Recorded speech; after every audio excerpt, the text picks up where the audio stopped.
Sur votre émission, l'émission faite par des supporters pour des supporters. Ici, c'est l'émission. Avec moi ce soir, et bien comme d'habitude, Coco, Greg et Pierre. Bonsoir à tous les trois. Bonsoir. Et aujourd'hui, nous avons un invité exceptionnel. Alors Greg, je te laisse le présenter puisque c'est ton invité. Ne loupe pas. Paul. Paul Raziac, pour ceux qui ne l'auraient pas reconnu sur la caméra. Vite fait, donc Paul, tu viens de Montluçon, hein, chacun ses défauts. T'es né à Montluçon, t'es passé par Tours, je crois, dans ta jeunesse. T'as oublié une étape, à Châteauroux. T'es passé par Châteauroux. Puis bonsoir à tous les quatre, pardon, excusez-moi. Et ouais, c'est par Châteauroux. Et ensuite, tu nous as rejoint à l'ASM, donc une bonne carrière déjà chez les jeunes, parce que capitaine... Une année, ouais, désespoir. Après, j'ai commencé en Crabos en 2010. Ouais. Une année Crabos, une année Réchelle, 2 années espoir. Puis après, pour avoir monté avec l'équipe professionnelle. Ouais. Donc, depuis 2010, un titre. Ouais, en espoir, oui, exactement. Voilà, quelques sélections en équipe U20 avant de... Ouais, quelques, ouais. Qui t'a valu d'intégrer l'équipe première en 2013, je crois, c'est ça? C'est ça, match ouais, exact. Ouais. Donc tout jeune, donc ouais, ça fait un moment du coup que tu fais partie de l'équipe professionnelle.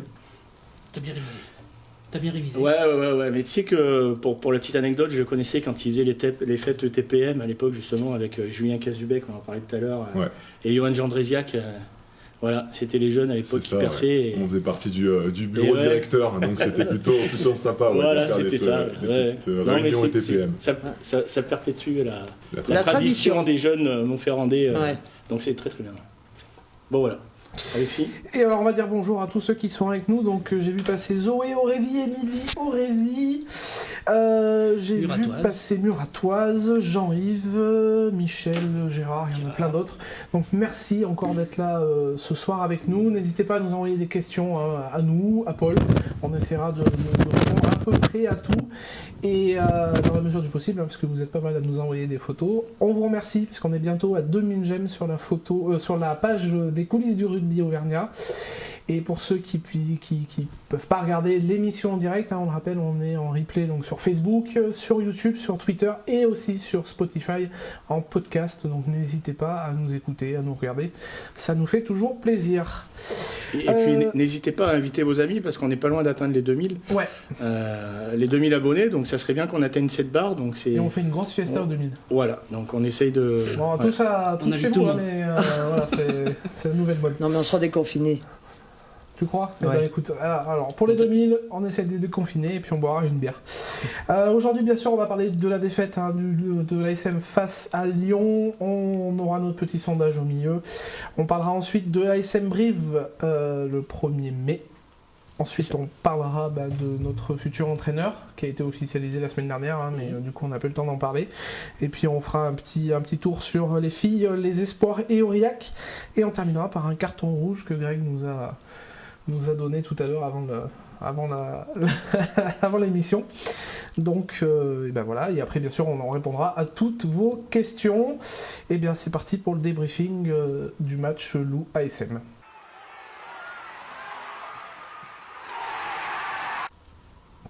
Donc Loup ASM a défaite 41-30, un match un petit peu décousu si je peux dire. Si vous avez un mot pour résumer ce match, comme il y a 15 jours, Pierre, dis-moi si tu as un mot. Moi je suis déçu. Déçu. Greg ? Rageant. Ouais, rageant. Rageant aussi, ouais. 2 rageants. Bon Paul, je pense que tu étais mieux sur le terrain, donc si tu as un ressenti à dire sur ce match, si tu dois le résumer... c'est forcément de la déception parce que de ne rien ramener de Lyon alors que c'était faisable et possible, c'est vraiment frustrant. Maintenant voilà, il faut apprendre de cette défaite et il faut aller de l'avant. On a encore des matchs importants pour la fin de saison. Donc du coup, voilà, il y a eu des choses qui ont été faites pendant ce match, des bonnes choses, des mauvaises choses. Il faut toujours en tirer de toute façon les conséquences, les conclusions, pardon. Et du coup, pour la suite, et voilà, maintenant on va apprendre de nos erreurs. On va peut-être demander des nouvelles de sa blessure quand même, un peu. Ça va, j'ai passé hier une radio et une écho, alors j'ai une petite... comment on peut dire, j'ai perdu le nom. Une acromio, voilà. J'ai dit tout à l'heure, une acromio, voilà, de Stade 1, donc du coup, voilà, c'est un peu ressenti, mais je vais être au repos pendant une petite semaine à 10 jours, quoi, donc du coup, voilà, sur le coup, pas forcément agréable, mais bon, au moins, ça a juste bougé, c'est pas si grave que ça, donc du coup, c'est une bonne chose pour moi. Ouais, ça reste une bonne nouvelle. Ouais. Oui. Tu ne seras pas sur la feuille samedi par contre. Non, un peu compliqué, ça sera un peu juste. Oui. Aurélie dit qu'elle est frustrée parce qu'elle a écouté le match à la radio et on sentait qu'on pouvait le faire. Je crois que c'est exactement ça, c'est vraiment qu'on sentait qu'il pouvait le faire. Moi, pour ma part, quand je dis rageant, c'est que j'étais convaincu qu'ils allaient le faire quand je vois cette entame de match. Parce qu'on dominait, ça dominait, le loup dominait, mais on arrivait à contrer cette domination en étant assez serein. Moi, je ressentais, on a assez critiqué ce manque de sérénité qu'il y avait ces derniers temps de la part des joueurs. Là, j'avais l'impression d'avoir cette sérénité, et puis voilà, on se délite au fil du match.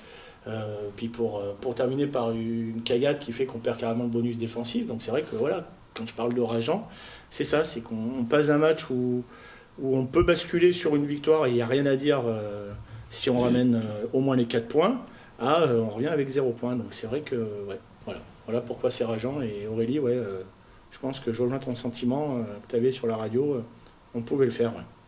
Ouais, après c'est vrai qu'on a été habitué. Il n'y a pas très longtemps, on a fait, comme dit Aurélie, encore une fois, un hold-up outre-Manche. On s'était dit, là, il reste un dernier ballon, on est plutôt bien à 14 contre 14, on aurait pu le faire. Après, moi, ce qui m'a beaucoup fait rire dès la première minute, c'est cet essai de couper Celiato qui s'arrête. Oui, et qui voit que l'arbitre ne siffle pas et il y va. Après... Pour tous ceux qui sont passés par l'école de rugby, la première chose qu'on nous apprend, c'est on s'arrête au sifflet de l'arbitre. Ouais. Là, on s'est aperçu qu'il y avait 30 bonhommes qui se sont arrêtés. Ils sont tous arrêtés, oui. Et bon, après, Yato pour le rattraper quand il a décidé de mettre le gaz. Il va vite, il peut toujours courir après.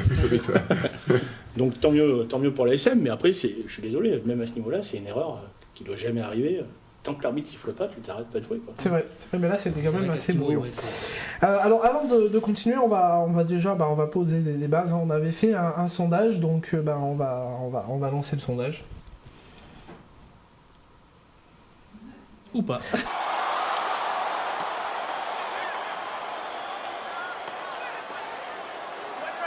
Du sondage, c'est aurait-on dû tester la 7 charnière, donc Para-Bézi, avant ce match-là.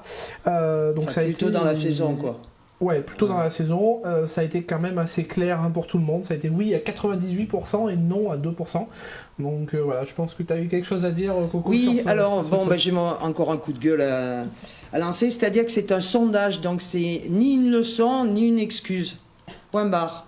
Voilà, donc vous voulez répondre à la question, vous répondez, vous voulez pas répondre, vous ne répondez pas, c'est pas la peine de tergiverser après sur des commentaires désagréables, je trouve.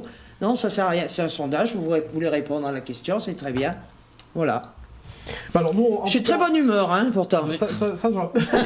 Nous, en tout cas, sur ce plateau, on va essayer de dire ce que nous on pense. Moi, je suis pareil, je dirais oui. Greg moi, je dis oui pour la simple et bonne raison qu'à partir du moment où on a constaté le départ de McIntyre, on a pallié à ce départ par Jenkins, qui à mon sens n'a pas le niveau top 14.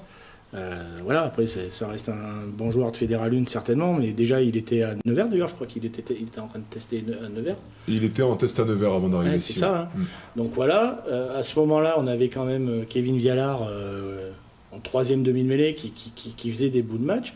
Donc pour ma part, au moment où on prend la décision de lâcher McIntyre, je pense qu'on pouvait et on se devait même de tester cette charnière parce que Para, on l'avait vu en 2011 avec une excellente Coupe du Monde en 10.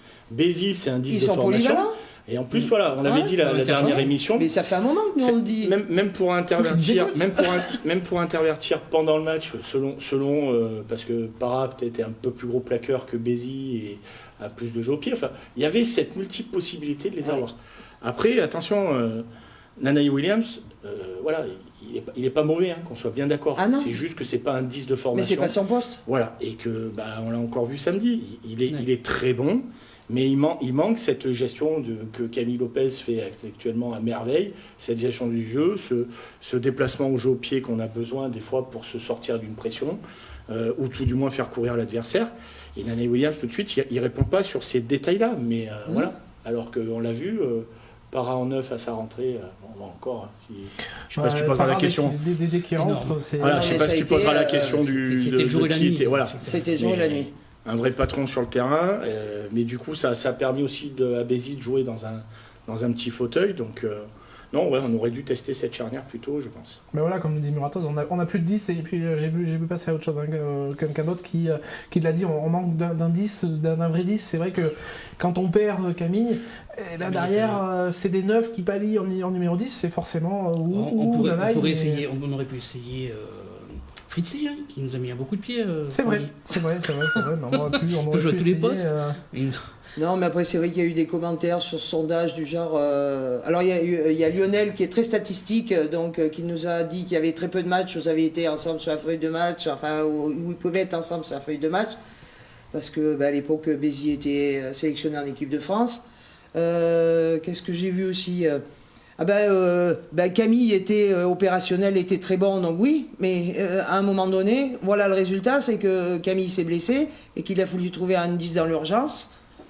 Et puis moi j'en démords pas, ce qui fait défaut aussi, au-delà de la blessure de Camille, c'est le fait de ne pas avoir Jean-Pascal Barac actuellement, oui, qui lui a un véritable jeu au pied, et qui peut suppléer un Nanae Williams par exemple. Ouais. Parce que Nanae Williams attaque très bien la ligne, c'est un super joueur de ballon, mais il a ce défaut de la gestion du jeu au pied, oui, et quand même pour un Barac, c'est un peu compliqué. Barac à ses côtés pourrait pallier, quoi. Et c'est vrai que tout de suite, Moala n'a pas non plus un grand jeu au pied.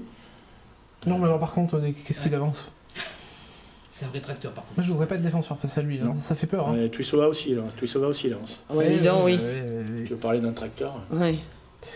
Alors, je vois Géraud qui a mis, ce qui est dommage, c'est qu'en touche, on perd énormément de ballons. Moi, sur ce match-là, j'ai trouvé pas sur ce match-là. Je pense que le retour d'Ituria fait un énorme bien à la touche. On perd 0 ballon, je crois. On a été bon en touche. On fait 100% de réussite. Oui. Et en plus, on leur pique on a 2 ballons, je crois. 2 ballons, il me semble, oui. Mais enfin, je sais pas ce qu'en pense Paul, mais moi je trouve que le retour d'Ituria fait un grand bien à la touche. Ouais, si vous voulez mon avis par rapport à ça, je trouve qu'Arthur aussi, après, il fait du bien par rapport au fait qu'il soit assez longiligne, qu'il soit très bon en touche, qu'il ait ça dans le sang. Après, il a une lecture de la touche aussi qui est parfaite, donc du coup, ça nous fait du bien. Ça nous fait du bien à tous, oui. Ah, parce que là, on a vu la différence. Ah, ça c'est nul. Et j'en reviens à ce que je disais la dernière fois pour rebondir. C'est l'avantage d'Ituria, c'est aussi le fait que là, on a vu, enfin, ça faisait quelques temps que je voyais plus ça, où on avait de l'incertitude parce que Arthur Ituria pouvait sauter. On a vu les 2 deuxièmes lignes qui ont sauté, et du coup, défensivement, c'est plus la même que quand tu as un seul bloc qui bouge à lire. Parce que derrière, quand tu es rentré, Paul, ça a été pareil. Tu te retrouves avec 3 sauteurs qui bougent, et c'est beaucoup plus difficile à lire. Alors, je sais pas si vous avez échangé quelques touches ou quelques détails par rapport à la touche, mais c'est vrai que moi, ce que j'ai vu d'important, au-delà du fait qu'Ituria apporte, et je te rejoins entièrement, c'est le fait qu'on a vraiment amené de l'incertitude face à la défense adverse. C'est ce qu'on essaie de travailler à l'entraînement, et ce que Bernard nous fait travailler énormément, c'est ça en fait, c'est d'être complémentaire à chaque niveau de la touche. Parce que forcément, dans une touche, il y a 3 niveaux, devant, milieu, fond, et donc du coup, le but, c'est d'être assez polyvalent par rapport à ça, et après, pouvoir être confort pour pallier à certains cartons, à certaines blessures, et pouvoir au moins avoir une rampe de lancement sur chaque niveau. Alors après, c'est sûr qu'après, il y en a qui ont plus le physique de sauteur, plus le physique de lifter, et forcément que pendant le match, il y a forcément, comme Arthur par exemple, va être plus facile à lifter, et voilà, et vu qu'il a ça en lui, il va être plus mobile. Et donc après, forcément, suivant les matchs, il y a une stratégie qui est mise en jeu. En place, pardon. Ouais. Alors justement, là je vois que... Oui, j'ai regardé un peu les commentaires aussi. Ouais, Alice qui dit pourquoi faire cette relance à la toute fin de match alors qu'on a le point de bonus et c'est le résultat d'un manque de stratégie. Moi je trouve qu'au contraire, en fait, ça m'a un peu agacé. Je te rejoins sur les pages de supporters. Ça m'a agacé parce qu'on a dit bon, ça y est, on sait pas jouer, on a relancé. Pourquoi on a relancé? Il y a des cadres.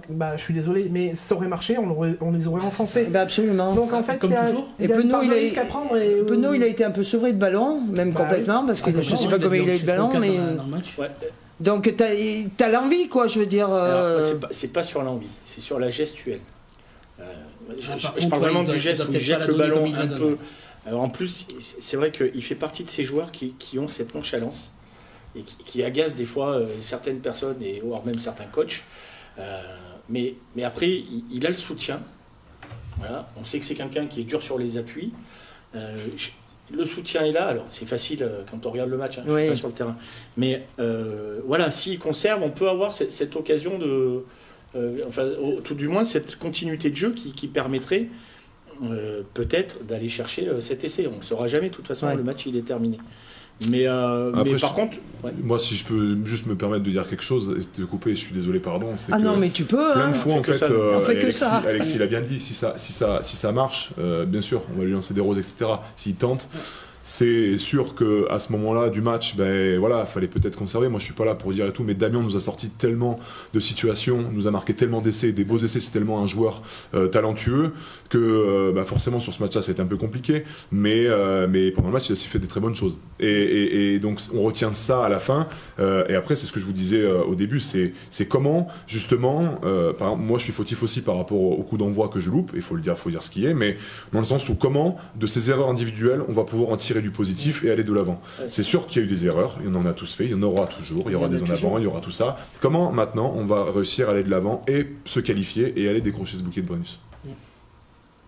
J'aime quand tu parles comme ça. Non, mais c'est juste pour parce que c'est sûr que après on est, comment dire, il y a souvent des erreurs, mais quand les plus beaux des essais ont été tentés par des passes improbables des fois. Oui, c'est vrai. Et ça réussit. D'ailleurs, ça m'a beaucoup énervé. Je rebondis sur ce qu'il dit parce que ça m'a beaucoup énervé parce que Lyon arrêtait pas de faire des chisteras et en plus qu'il réussissait. Tu sais, des fois on a l'impression quand on voit les autres jouer, ça nous arrive quand on va le top 14, on dit putain mais pardon, et ils réussissent tout, tu vois. Moi ça ne réussit pas. Ça m'a agacé. Raka qui a fait de ses passes aussi. Il y a un essai, il y a un essai de Bézi en début de saison, justement avec passe entre les jambes de Camille, ballon volleyé par Barak, je crois. Barak pousse au pied. C'est ballon et rappelez-vous l'essai de Vincent Debatty contre le Stade Français. La dernière seconde. Combien de fois ça doit louper. Enfin voilà, c'est juste que. Tu te dis jamais ça arrivera au bout. Et c'est ce qui fait qu'on est ici aussi, qu'on parle du rugby, parce que c'est la beauté du rugby. C'est un peu la magie, c'est le truc magique, quoi. Après, Christine le dit très bien, par rapport à tous les commentaires qu'on voit désastreux, c'est tellement plus facile quand on est dans le canapé. Alors Coco, t'as poussé un coup de gueule tout à l'heure, mais ça forcément il y en aura toujours. Moi je suis bien la première à rogner aussi. Et puis le tout, c'est quand on voit la communion qu'on a, quand on réussit des choses, et bien sûr ceux qui commentent, vous nous manquez tous aussi, parce qu'au stade c'est vide sans vous. Bien sûr, c'est pas facile. C'est pas facile, et du coup on vit tellement de communion à travers des matchs que forcément après il y a quelques critiques qui fusent, mais c'est comme ça. Après, moi, il y a une chose que j'ai du mal à comprendre et que j'arrive pas à m'expliquer, c'est l'irrégularité. C'est-à-dire de l'équipe par rapport à 2-3 matchs d'affilée. On va voir des super matchs où on va voir que des bonnes choses, et le match d'après, on a l'impression que, je sais pas, tout est effondré, tout... Mais après, t'as des facteurs, tu sais, que tu maîtrises pas forcément. Après, t'as des matchs qui vont mieux que d'autres. T'as la fatigue qui est là aussi. T'as plein de choses en fait qui rentrent en jeu. Alors c'est vrai qu'on essaye de chercher une constance. Et des fois, tu t'aperçois des fois que tu as des moments un peu de creux en fait. Et donc du coup, c'est comment tu vas remettre un peu du charbon dans la locomotive pour que ça avance bien comme il faut. Du coup, tu vois, on l'a vu aussi avec Toulouse cette année qui a perdu contre Montpellier à la maison. Ça arrive, la constance, c'est difficile sur une saison qui est très longue. Et c'est ce qu'on recherche et on travaille pour ça. Croyez-moi qu'on se remet en question chaque lundi. Mais c'est que des fois, voilà, c'est un peu... C'est pas une excuse, mais c'est pas une excuse. Moi, je voulais revenir sur, je sais plus tout à l'heure si c'était Gérard ou quelqu'un d'autre qui parlait de l'essai de... c'est Gérard et Tifosi. De l'essai de... C'est deux personnes, de Tuissova, c'était ça? Oui, de Tuissova. Et moi, alors, ok, les plaquages sont manqués au début. Déjà, pour revenir sur... Je trouve que Tuisova, c'est pas que un Airbus, justement, qui court à 10 000. Non, parce que justement, là où il joue bien le coup, c'est qu'il vise une zone qui est très dure à défendre, c'est qu'il vise en fait l'intervalle qui est entre deux plaqueurs qui sont pas du tout dans le même sens de circulation. Ouais. Et je vous jure que c'est super dur à plaquer parce qu'on se rend compte, surtout quand on a un mec comme Tuisova qui arrive comme une balle, qu'on risque de percuter l'autre. Et je pense que ça a joué sur le plaquage raté de... Je ne cherche pas d'excuses, hein, mais sur le plaquage raté d'Ituria. Et alors après, par contre, c'est pareil. Hein, Nane Williams à 5 mètres de la ligne qui essaye de le prendre en haut du corps. Oui. Tuisova en haut du corps avec 50 mètres d'élan. Curia qui le loupe. Voilà, il y a Ilchuria, oui, mais il y a Ilchuria, il y a Ojoran, et en fait les deux sont en course inversée. Et Tuisova, là où je trouve que lui, techniquement, joue bien le coup, c'est qu'il vise cet intervalle. C'est un peu aussi comme ceux qui visent la zone de l'arbitre autour des rucks. C'est toujours une zone où c'est très difficile à défendre. Alors après, attention, le plaquage il est raté, tout le monde l'a vu. Voilà, mais déjà c'est Tuisova. Oui. Déjà Tuisova, il faut s'y filer. Et en plus, je trouve que Tuisova joue bien le coup, quoi. Et alors après, je vous dis, c'est vrai qu'on a nos... Et après, c'est Bézi et Nanae Williams qui se retrouvent en face, et là, c'est pareil. Bah, c'est quand même des petits gabarits, quoi. C'est ça dur à attraper, les petits gabarits. Alors, bon, on perd 41-30. Il y a quand même un fait de match. Alors, il y en a plusieurs. Pour moi, il y en a deux, mais il y a quand même un fait de match. Alors, si on a la photo, pour moi, il est mérité à 10 000%. Mais si on a la photo, ça serait bien de l'avoir. Oui, voilà. Mais je me suis douté que c'était... qu'après, tu allais l'avoir. Non, c'est pas celle-là. C'est l'autre. C'est le carton rouge de Jules Diaquel. Jules Diaquel, oui, Concorier. Qui... Voilà, c'est... Ça va très vite, hein. Bon, voilà, pour moi c'est rouge, c'est mérité, mais faut pas oublier voilà, qu'on a quand même passé une grande partie à 14 contre 15. Hein. Et que ça c'est pas tant vu que ça. Et ça c'est pas tant vu que ça. Et même en mêlée, je trouve qu'on avait vraiment plus que rivalisé à 7. Hein. C'est le seul moment où cette décision d'arbitre me dérange, parce que d'accord, on est bien d'accord qu'il y a le coude, mais enfin, à quel moment... À quel moment, j'ai perdu son nom au 10 lyonnais, Doussin. À quel moment Jean-Marc Doussin fait l'effort de plaquer de son côté?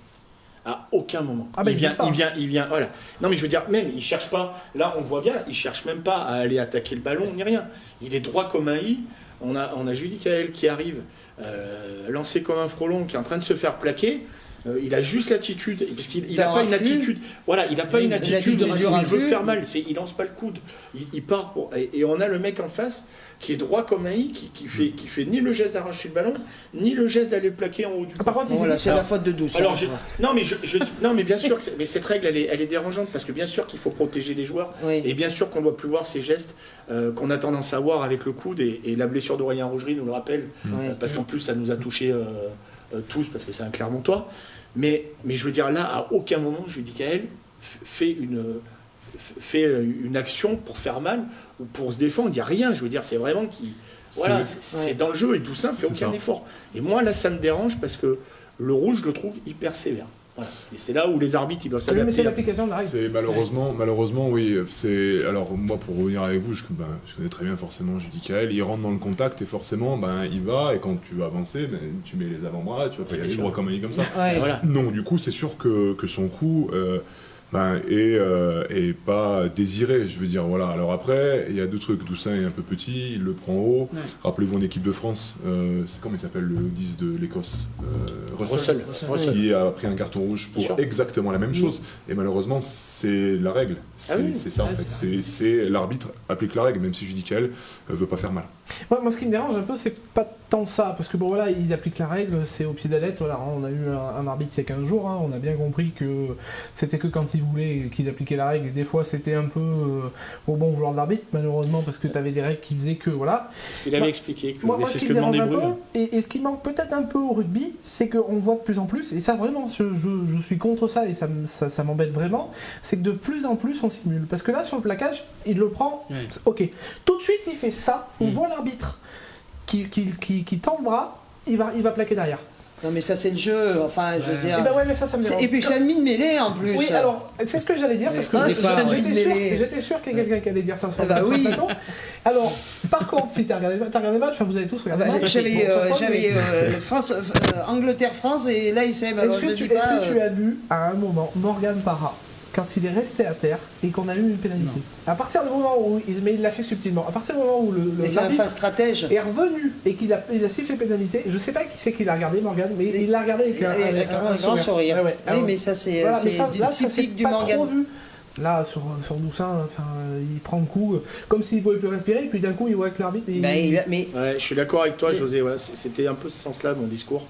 C'est que le vice sera de ne plus baisser. Et moi, j'ai peur qu'on arrive à cette dérive-là. De dire ça veut dire qu'à un moment donné ça va être le truc, le geste du bras, on le voit avec ce que fait Judicael Cancorier, c'est vraiment un geste, ce que disait Paul, c'est le geste que tu as naturellement quand tu joues au rugby et que tu as une confrontation directe en face, encore plus quand tu te fais plaquer, parce que c'est à ce moment là c'est ce qui se passe, où tu as le bras qui va naturellement essayer de repousser. Alors là effectivement c'est l'avant-bras qui arrive, mais forcément, si avant d'ouvrir, avant de rafuter, oui, on arrive forcément. À cette situation où tu as des mecs comme ça qui vont rester debout et qui vont faire aïe, et puis on mettra des cartons. Et moi j'ai peur que ça. Je suis d'accord avec ça. Moi je pense que c'est un peu ça aussi qui me fait faire la réflexion. On discutait pendant le match avec Alexis, que je dis putain le rouge est un peu sévère, et il me dit non, pour moi il est tout à fait. Moi sur le coup, quand je vois le geste à vitesse réelle, moi je trouve que c'est grossier aussi. Enfin, il reste planté comme ça, et puis tout d'un coup j'ai mal. Est-ce qu'on n'est pas un peu trop chauvin ? On voit que c'est pas voulu. Non, je pense qu'on est... Mais c'est pas notre objectivité. Après, c'est vrai que quand tu vois au ralenti, le geste est là, mais il y va pas pour faire mal, il y va vraiment pour percuter au départ et pas pour faire mal. Non, mais... Je pense qu'il y a la différence de taille, il y a l'autre qui se blesse pas du tout, comme dit Greg, et c'est pas toujours arbitré dans ce sens-là. Mais après, il y a aussi ça qui me dérange. On l'a bien vu sur un plaquage, alors je sais plus qui c'est qui fait le plaquage sur Morgan Parra, qui là, on voit très bien qu'il a retard, qui vient à l'épaule. Alors il y a pénalité, certes, mais il n'y a pas de carton. Là, je comprends pas. Je suis désolé, je comprends pas. On va en reparler encore. C'est ce que demandait Yannick Bru par rapport à Moribond, à Bayonne. Voilà. C'est ce que nous expliquait Guillaume Ferrer, qui était formateur des arbitres au comité, où on a besoin d'avoir cette homogénéisation au niveau du corps arbitral pour avoir le même arbitrage tout le temps, partout. Et malheureusement, c'est ce qui fait qu'actuellement... C'est ce qui fait qu'actuellement, on a un souci par rapport à ça, quoi. Alors, pour en avoir parlé avec eux, parce que chaque année, il y a les arbitres qui viennent au club, et puis moi, mon papa était arbitre aussi, donc il a fait pas mal de réunions. Ils essayent, ça, justement, d'être le plus homogène possible, en fait, de discuter, de se voir. Et en top 14, il y a des moyens, donc ils arrivent vraiment à avoir un corps arbitral, enfin un corps d'arbitre de top 14 pour D2, d'échanger beaucoup, d'essayer de se retrouver les mêmes. Après, la personne qui est au milieu et en vert, c'est une personne comme nous, donc l'erreur peut être humaine aussi, les appréciations. Et du coup, voilà, ce qu'il y a, c'est que maintenant, heureusement qu'on a la caméra, enfin l'arbitrage vidéo. Qu'on a les arbitres de touche, voilà, tout ça, mais l'erreur, l'appréciation reste humaine, donc ça peut être positif. Comme... Le rocking a disparu aussi avec la vidéo. Ouais. Alors, justement, tu nous fais une transition toute trouvée. Si on pouvait avoir donc la deuxième image, donc là, une erreur purement arbitrale, complètement, puisque on voit que la Moala est en touche. Bon, personne n'a vu. Moi, tout le monde sait. Et pas en touche, tu veux dire. Mais d'après l'arbitre, il est en touche. Oui. Donc là, ce qui se passe, c'est qu'il y a touche pour Lyon, alors qu'il n'y a jamais touche. Lyon est à ce moment-là à 15 contre 14, et derrière, il y a essai. Ça amène un essai. Et là, justement, on a la vidéo, on a tout ça, on a des arbitres de touche, on a 5 arbitres, je crois, même, ou 6, je ne sais plus. 5 ? Non, parce que le 4e et le 5e, je répète, c'est des arbitres fédéraux du comité d'Auvergne qui sont là pour pallier. Voilà. eux, ils s'occupent des entraîneurs, tu sais. Donc t'as 4 arbitres. Donc là, je trouve ça dommage que l'arbitre vidéo n'intervienne pas, parce que là, c'est quand même flagrant. Peut-être qu'il ne le voit pas. Alors, il n'y a que moi et les dizaines de supporters clermontois et lyonnais, parce que moi j'ai des potes lyonnais qui m'ont dit oui, non, c'est gros. Comment on peut, surtout que l'arbitre, on voit le bras de l'arbitre, donc il est à 1 mètre, comment on peut dire qu'il y a touche alors que ça va vite, je suis d'accord. Mais bon, c'est quand même... C'est encore l'arbitre. Il y a Aurélie qui dit les arbitres sont parfois tatillons avec vous, pourtant vous avez porté le maillot vert comme eux. Et oui, on avait fait exprès, on avait essayé de. Non, ouais. Les soudoyer, mais bon. Après, voilà, moi, après, on est bien d'accord que c'est pas l'arbitrage qui non, amène non, les non, défaites. c'est clair. C'est clair, c'est pas l'arbitrage qui fait le match. Bon, pour moi, ça y aide pas, c'est clair, parce Non, qu'on mais n'est pas si loin que ça, mais on n'a pas de niveau sur ce match-là pour prétendre. Moi, j'ai joué au rugby, et de temps en temps, j'en fais quand je suis pas blessé. Donc, c'est-à-dire pas souvent. On m'a toujours dit que l'arbitre faisait partie du jeu et qu'il fallait être meilleur pour pallier à ça. Mais c'est là où et si vous, encore une fois, c'est que nous, on essaye de faire, en fait, l'arbitre au milieu, on fait des vidéos dessus justement et on essaye de prendre comment sa manière d'arbitrer, mais après on n'y fait pas attention parce qu'il faut pas y faire attention. Enfin, il va décider et peu importe la décision qu'il prend. Alexis t'as très bien dit quelque chose, c'est que peu importe la décision qu'il prend, il aura raison. Donc du coup c'est comment quand on prend une pénalité à la 10 mètres, etc., comment on fait pour justement essayer de pas se focaliser sur lui et de faire notre match. Après voilà, comme dit Émilie, c'est vrai qu'on le voit aller au ralenti à l'écran, mais ils l'ont passé qu'une fois. Hein. Avant que la touche se joue, on entend crier sur le banc, il n'y a pas touche, l'arbitre est allé voir la vidéo pour d'autres fois, pour moins que ça. C'est vrai que, alors Paul, il a tout dit.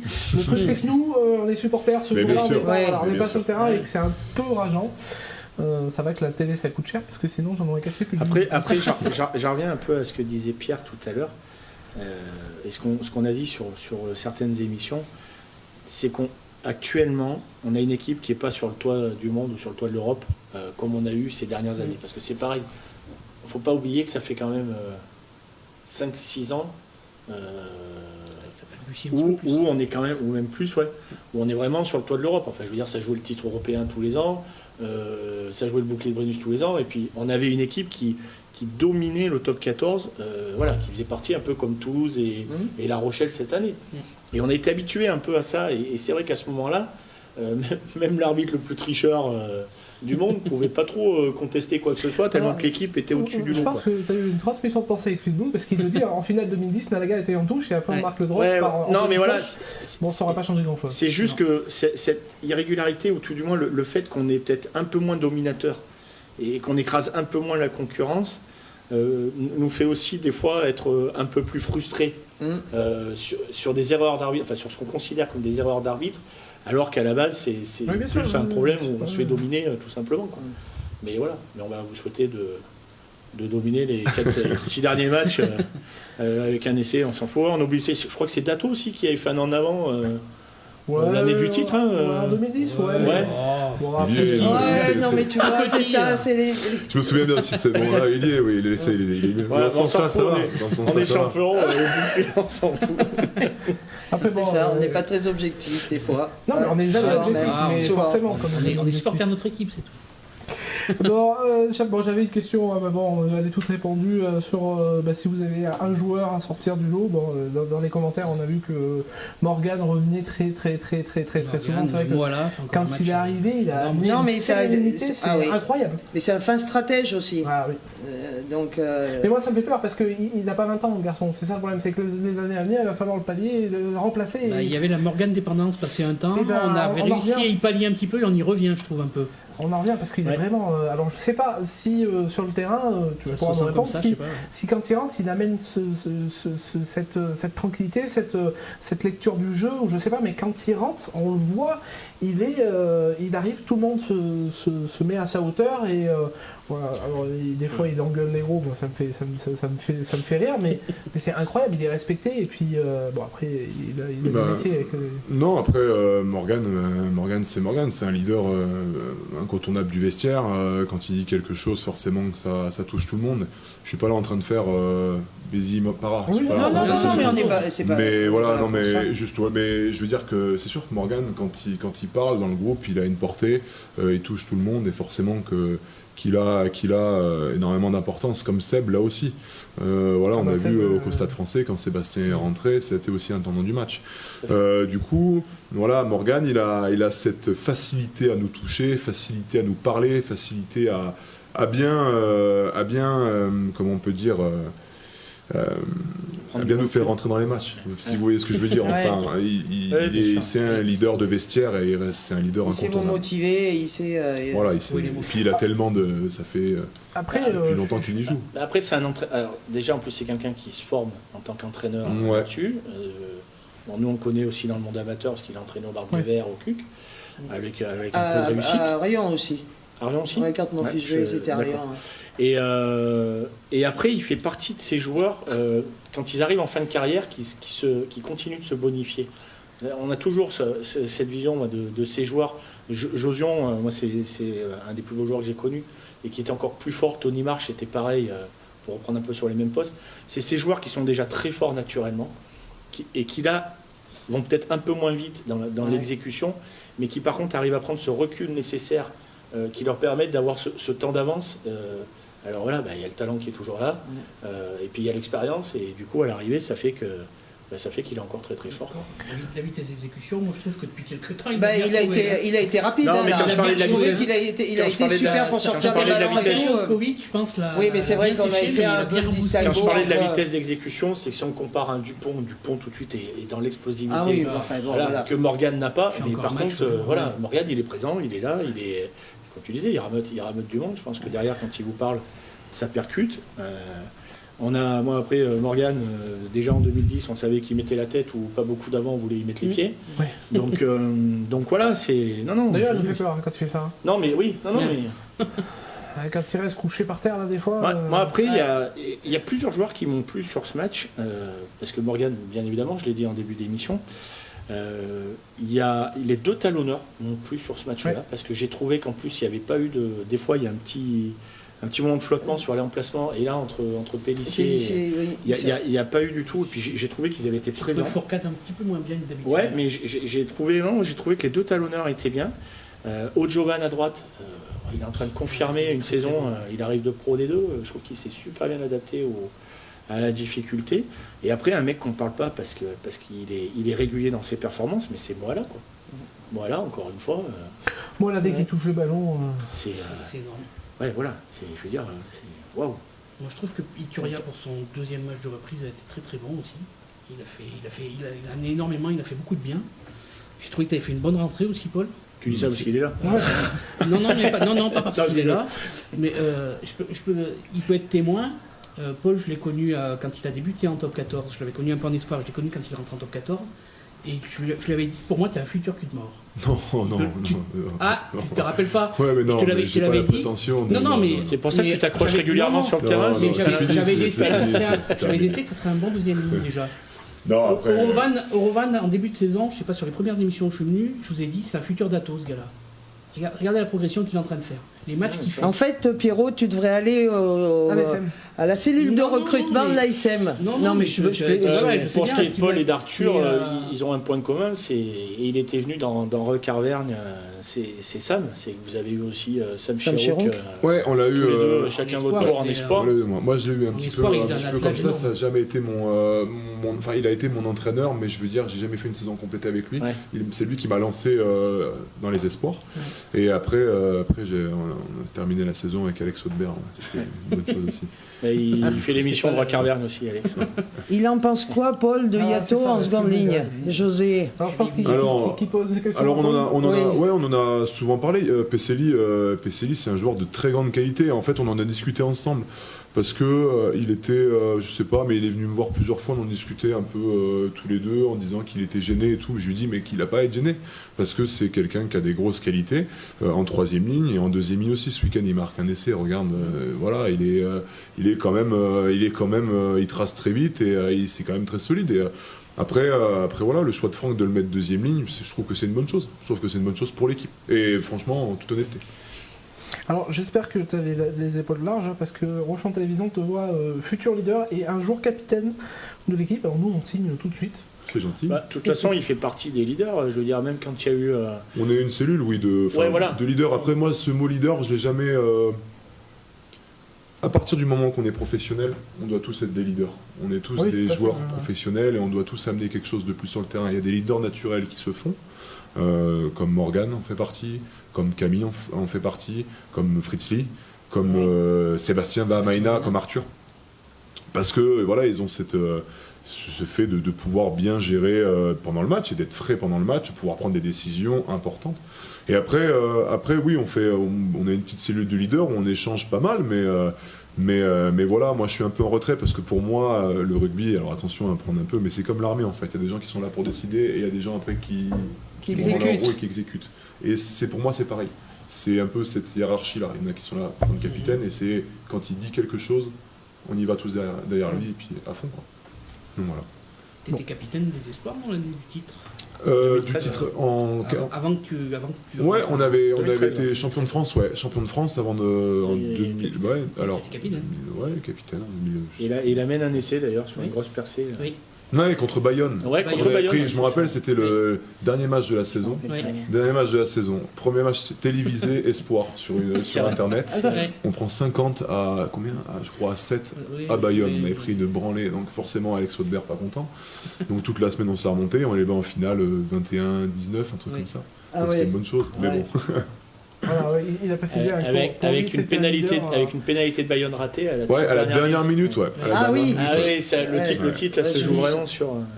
Alors Tivosi veut savoir si tu parles japonais. Pour répondre à ces deux questions, c'est drôle parce que je réponds à celle d'avant en 2017. Ouais, c'est drôle parce qu'avec Pessignon, on finit tous les deux en deuxième ligne. Il n'y a plus de deuxième ligne du tout. Il finit à gauche et moi je finis à droite. Mais japonais, non, non, je parle pas japonais du tout avec Mats, mais. Mats parle un tout petit peu français, s'il vous plaît. Non, on arrive à se comprendre. Mais je parle pas japonais. Et j'ai vu passer un message te concernant. Est-ce que tu peux chanter la chanson Ouais, j'ai vu aussi tout à l'heure. J'ai vu ça. Et voilà. C'est mon pote Brico qui l'a mis. C'est pas mal. Il chante bien, Ouais. Alors j'avais une autre question, c'est Bruno Paul, mais il y a assez longtemps dans l'émission, c'était au tout début. L'objectif minimum d'être dans les 6 est-il évoqué avec le staff depuis le début de la... bien sûr. Il faut savoir que pour rentrer un peu dans notre intimité, à chaque début de saison, on fait un stage, et dans ce stage, en fait, il y a une soirée qui est dédiée, et on la refait encore à Brive, à nos objectifs. Du coup, notre objectif à nous, il est d'être sur les deux tableaux et de performer le plus loin possible. Donc forcément que d'être dans les 6, c'est une chose. C'est une évidence. Et puis même pour nous, pour la SM, pour vous, pour ce club, c'est une évidence d'être dans les 6. Alors après voilà, maintenant on a une période un peu clé de notre saison et on va tout faire pour rester dans les 6 et accrocher une qualification pour l'Europe l'année prochaine et d'aller décrocher ce bouclier de Brennus. De toute façon, le président l'a dit, je l'ai vu cette semaine, il a dit on terminera avec Franck avec un Brennus. Ouais. Moi je signe tout de suite. Alors j'espère qu'on pourra aller voir quand même les matchs ou boire un canon parce que c'est d'eau, je précise pour mon coach, ça sera de l'eau, mais voilà, j'espère honnêtement qu'on pourra faire ça. Moi je suis pas au régime donc je prendrai la bière de... Non, moi j'irai avec Greg, moi. Oh, tu viendras pas avec moi, quoi. Tu nous donneras les cartons de 20. Ouais, après, Émilie, elle dit, je pense que Paul a la mentalité du leader. Là, Paul va pas répondre tout seul, mais ça reste un leader. T'es pas capitaine des U20 en équipe de France. Oui. T'es pas capitaine des espoirs champions de France. T'es pas capitaine, t'es pas co-capitaine, parce que c'est vrai que maintenant, avec les groupes pro et le fait que les effectifs tournent, on n'a plus un capitaine on a eu avec que Roger. Voilà. Et il fait partie des leaders, on le sait bien. Même encore l'année dernière, quand il a fallu travailler sur les contrats dus au Covid, t'as fait partie des mecs qui ont été en discussion avec... Ouais, ça a été compliqué. Voilà. Ça a été compliqué, mais après c'est une décision, et toujours pareil, c'est une décision à prendre collectivement. Mais voilà, ce mot leader, moi je me l'accapare pas, mais on est tous des leaders, et pour arriver à ce niveau, il faut tous qu'on soit leaders sur le terrain. Aurélie me dit c'est bizarre, tu bois de l'eau gazeuse teintée, pourtant oui, mais c'est du citron. Bruno a une question, parce que je l'ai vu passer tout à l'heure, mais j'ai pas eu le temps de la relever. Est-ce que à l'entraînement, les fins de match, et alors tout à l'heure c'était plus précisément le Money Time, se travaille et comment en fait est-ce que vous les travaillez régulièrement ou pas du tout? Ouais, c'est une très bonne question de la part de Bruno. Je pense que on travaille en fait, la manière de travailler à la SM est beaucoup en déstructuré et sous fatigue. Donc oui, on peut la travailler cette fin de match. Maintenant, comment on la travaille, soit en couplant des grandes séquences de jeu, et ça c'est Franck, c'est Xavier Sadorni, c'est aussi Sébastien Bourdin qui prennent tout en charge, mais voilà, en travaillant sous fatigue et en travaillant les mardis, on fait du contact, donc du coup en travaillant avec du contact aussi, mais travailler ces fins de match, c'est possible à faire sous fatigue. Je crois que en fait, le fait que je bois de l'eau ne passe pas du tout, c'est pas du tout crédible. J'ai l'impression que t'es pas crédible, Alexis. Je suis pas crédible, tant pis. Bon, on va passer au match qui arrive, hein, ASM Brive, le match retard Covid, c'est le deuxième pour l'ASM, hein, le 1er mai, donc avec la défaite au Loup. Juste avant, si on peut voir le classement, du coup, on va en parler, hein, mais est-ce que pour vous, l'ASM doit obligatoirement s'imposer contre Brive et de toute façon, on m'a toujours dit, un derby, ça se joue pas, ça se gagne. Toulouse, Toulon. C'est ça. Moi, pour répondre, oui, c'est même un match à 5 points à cocher. Pour se mettre dans les meilleures conditions ensuite, justement, parce qu'il y a le Racing sur ce terrain synthétique. Même si maintenant tous les clubs pros ont un terrain synthétique pour s'entraîner dessus, pour s'habituer au terrain. Mais enfin, l'Arena, c'est pas non plus un stade comme les autres. Pas forcément facile d'aller y jouer. Donc pour moi, c'est un match à cocher à 5 points, quoi.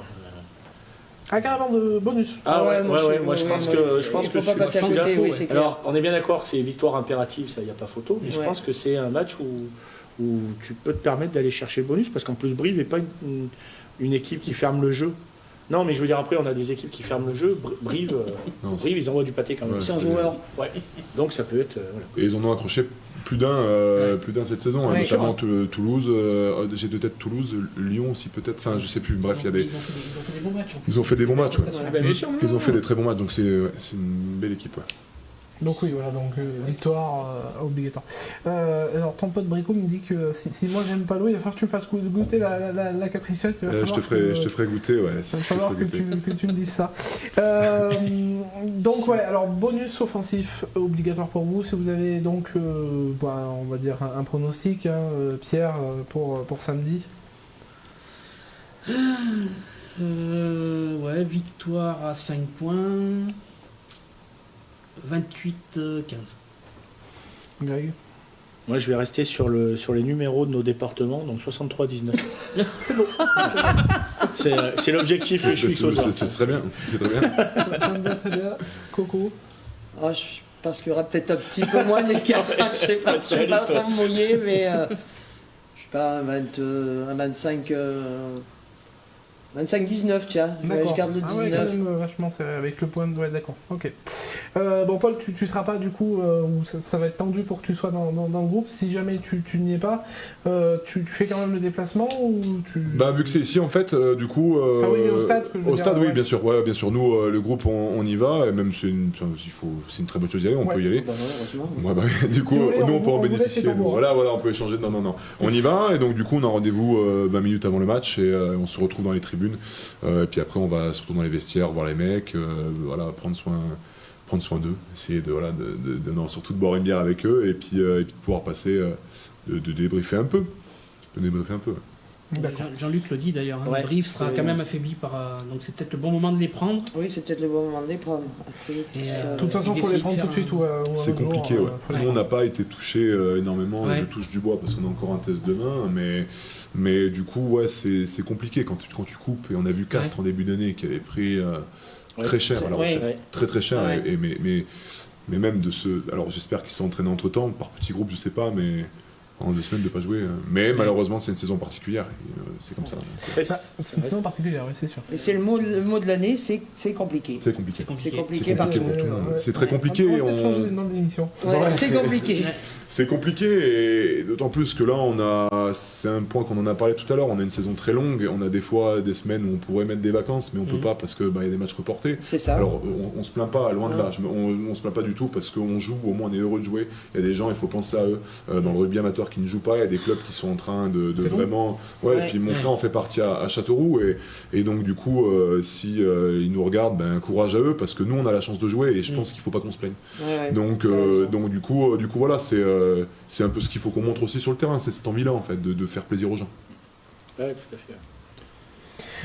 Après, il faut pas oublier, je suis d'accord, mais moi j'entends le discours sur le fait que pas prendre de vacances, il faut pas se plaindre, il faut être aussi réaliste, où vous faites un sport où il y a du contact. Oui. Et où la gestion du corps est quand même super importante, quoi. Mais c'est plutôt dans ce sens-là en fait que je parlais plus. Moi, pour moi, les vacances, c'est jamais des vacances. Non, parce mais que voilà, c'est ça, en fait. Mais c'est plus en fait le fait de régénérer les corps. Ouais, c'est ça. Et un peu de savoir que ces matchs de dernière minute, ils sont annulés. Et ben, des fois, t'essayes de bricoler un peu. Donc, on se plaint pas, mais je veux dire dans le sens où c'est assez. T'as des matchs où, bien sûr, on cible. Des fois, on dit, là, il y a 4 matchs, il y a une semaine. 4 matchs, une semaine. Et donc, du coup, on arrive un peu à se faire des blocs et puis enchaîner comme ça, souffler un peu la tête. Mais du coup, c'est un peu compliqué par rapport à ça. Mais c'est une saison particulière. Et Franck aime nous le répéter, on fait le plus beau métier du monde. Et moi, je le rejoins sur ça.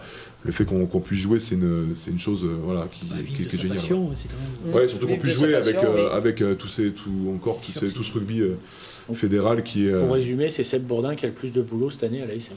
Et puis les préparateurs physiques avec Marc et Ben. Et le petit Vincent aussi. Et puis les kinés, les kinés, on parle pas souvent d'eux, mais ils sont toujours là pour nous et on les remercie encore. Seb Bourdin qu'on a remis un petit peu en cause, entre guillemets, mais qu'on s'est posé des questions plusieurs fois sur la préparation physique par rapport aux... Quand on avait les blessés, il y a 2 ans. Aux blessures qu'il y a eu. Moi, je pense pas que ça soit sa faute. Je pense pas que ce soit sa faute, ou il n'y a pas que lui en préparation. Non, mais parce que c'est très compliqué. Seb fait un boulot, un boulot vraiment monstre. Il est tout le temps au club, il est à partir de 6h du matin. Donc du coup, il se creuse la tête par rapport à ça. C'est quelqu'un qui aime la prépa physique, qui vit ça à fond. Donc du coup, non, faut pas, par rapport à ça, faut pas le remettre en cause. Après, est-ce que c'est pas le fait, ça fait un petit moment que je le dis, est-ce que c'est pas le fait que vous soyez surmusclé à quelque part et qui fait que, à force d'être surmusclé, ça casse comme du verre à chaque fois que vous prenez un... Après, non, parce que t'as des gars qui physiquement tiennent le choc, t'en as d'autres qui sont un peu plus fragiles physiquement. En fait, c'est cas par cas. On parlait de Wenter Reinhardt, qui est notre copain pectoral. Pauvre vieux, il a pas de chance. Il s'est blessé. Malheureusement, on s'est un peu moqué. Pourquoi ? Parce qu'il a pas joué et il se pète le pectoral. Il y a Choki qui a récupéré sa coupe de cheveux. Ah oui, j'ai vu. Très beau mulet. Mais pour Reinhardt, c'est quelqu'un qui est super et c'était malheureux parce que le pauvre, il vient déjà en joker médical, il joue pas tellement et il se fait mal, il se rompt le pec, donc c'est compliqué, quoi. C'est dur, et puis d'être loin de sa famille. C'est ça, c'est qu'en plus, il a gagné le retour. C'est dur pour lui. Alors, Elvis Vermeulen dit le changement de terrain d'entraînement, c'est ça le problème. C'est sûr, Elvis, je te fais un bonjour Elvis. C'est sûr qu'avant on avait un terrain qui était... les changements de terrain d'entraînement, c'est ça le problème. Non, il a connu le synthétique, Elvis, ou non? Il l'a pas connu, je crois pas. Si. Il a dû... il va nous répondre, Elvis. Si, on allait au synthétique. Il y avait le synthétique au Gravenche, à côté du stade de Plancher. Là, c'est pas du synthétique, c'est de l'hybride. Mais de toute façon, Elvis... De quoi? Chez nous? Non, mais il s'entraîne aussi sur le. Mais le terrain de la plaine, c'est un synthétique. De toute façon, Elvis, il n'a pas connu de blessure, lui, de toute façon. Très peu. Très peu. À part le nez, non. Régulièrement à chaque match. Attends, mais tu vas charger, toi. Tu vas charger. Non, mais c'était fait si opéré parce que moi, je m'en souviens d'une hernie discale. Il me semble. Oui. Et donc, juste avant la Coupe du Monde. On avait fait un match ensemble en espoir et il était venu jouer avec nous et moi ça m'avait à l'époque, je me rappelle, impressionné parce qu'il nous avait parlé dans les vestiaires, il nous avait remonté le bourrichon et je crois je sais plus contre qui on jouait, en plus ça avait été gadouilleux, c'était atroce, c'était au Gravenche et depuis les terrains sont épongés nickel, mais du coup ça avait été, on avait joué ensemble et puis c'est quelqu'un que j'apprécie énormément, Elvis. Ouais, je crois qu'il est apprécié par beaucoup de rugbymen à la Non, très. Il a marqué le club et il fait des très bonnes choses encore avec le CUC. Donc c'est dingue, tout. Déjà, c'est bien qu'un mec de l'ASM puisse. Moi, j'ai toujours pris au sérieux, bien aimé ces gens qui partaient dans le petit club à côté, qui avaient fait une belle carrière et qui partaient. Il était d'abord intervenu à Beaumont et c'est vrai qu'au CUC, les seniors cette année, c'est un peu raté une fois de plus, mais ouais, l'école de rugby, parce que l'école de rugby du CUC était quand même mal en point.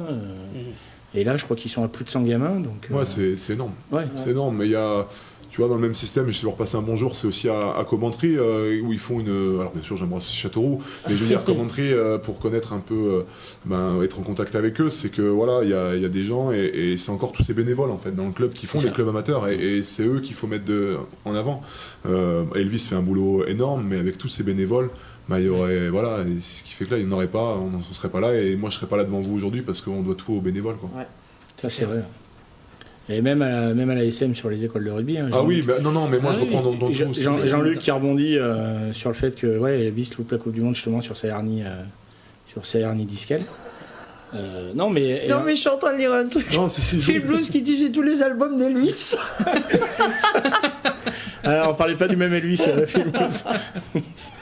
Il est con, Pardon. Non, mais t'as bien fait, je l'avais vu, bon, il voulait l'enlever, mais tu l'as fait, t'as bien fait. Bon, alors, on va bien entendu passer sur la question qui est revenue. Aurélie, je t'ai pas oublié, je n'ai pas lu que des bêtises, j'ai lu aussi ta question, mais tu l'as posée très très tôt dans l'émission, et c'était une rubrique qui arrivait après.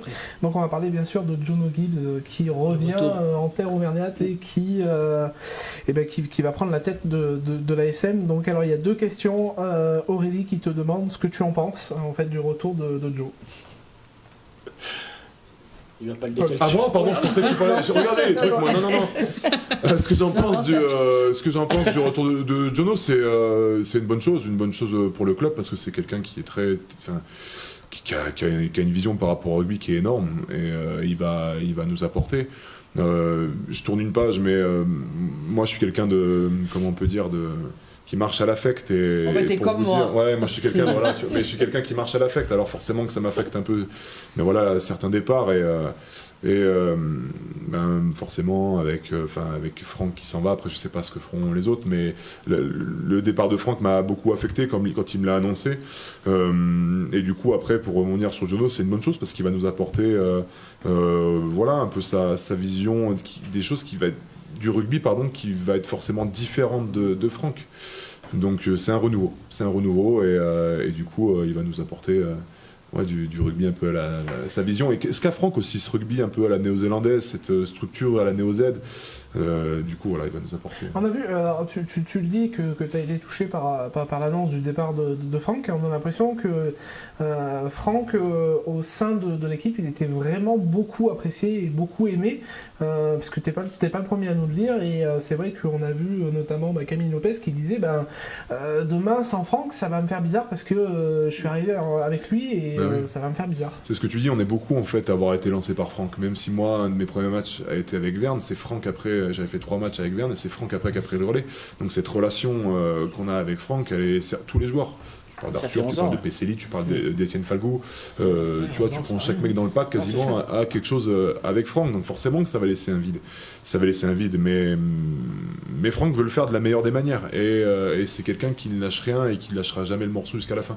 Donc du coup il va tout donner jusqu'à la fin et pour avoir la meilleure transition possible avec Jono. En tout cas, du côté supporter, c'est plutôt un retour apprécié. On l'a vu, voire même un soulagement pour certains. À un moment, oui, parce que quand il était question d'Olivier Magne, excuse-moi, mais... Et ça a été un vrai... Je sais pas si ça a été vraiment pris au sérieux d'ailleurs au sein du club, mais... je pense que si ça en a été parlé, je pense que... Parlé, mais après, comme tu disais tout à l'heure, Paul, c'est vrai que tout ce qui se dit dans la presse... Il faut faire attention en fait à tout ce qui se dit dans la presse. Tout ce qu'il lâche, surtout la montagne.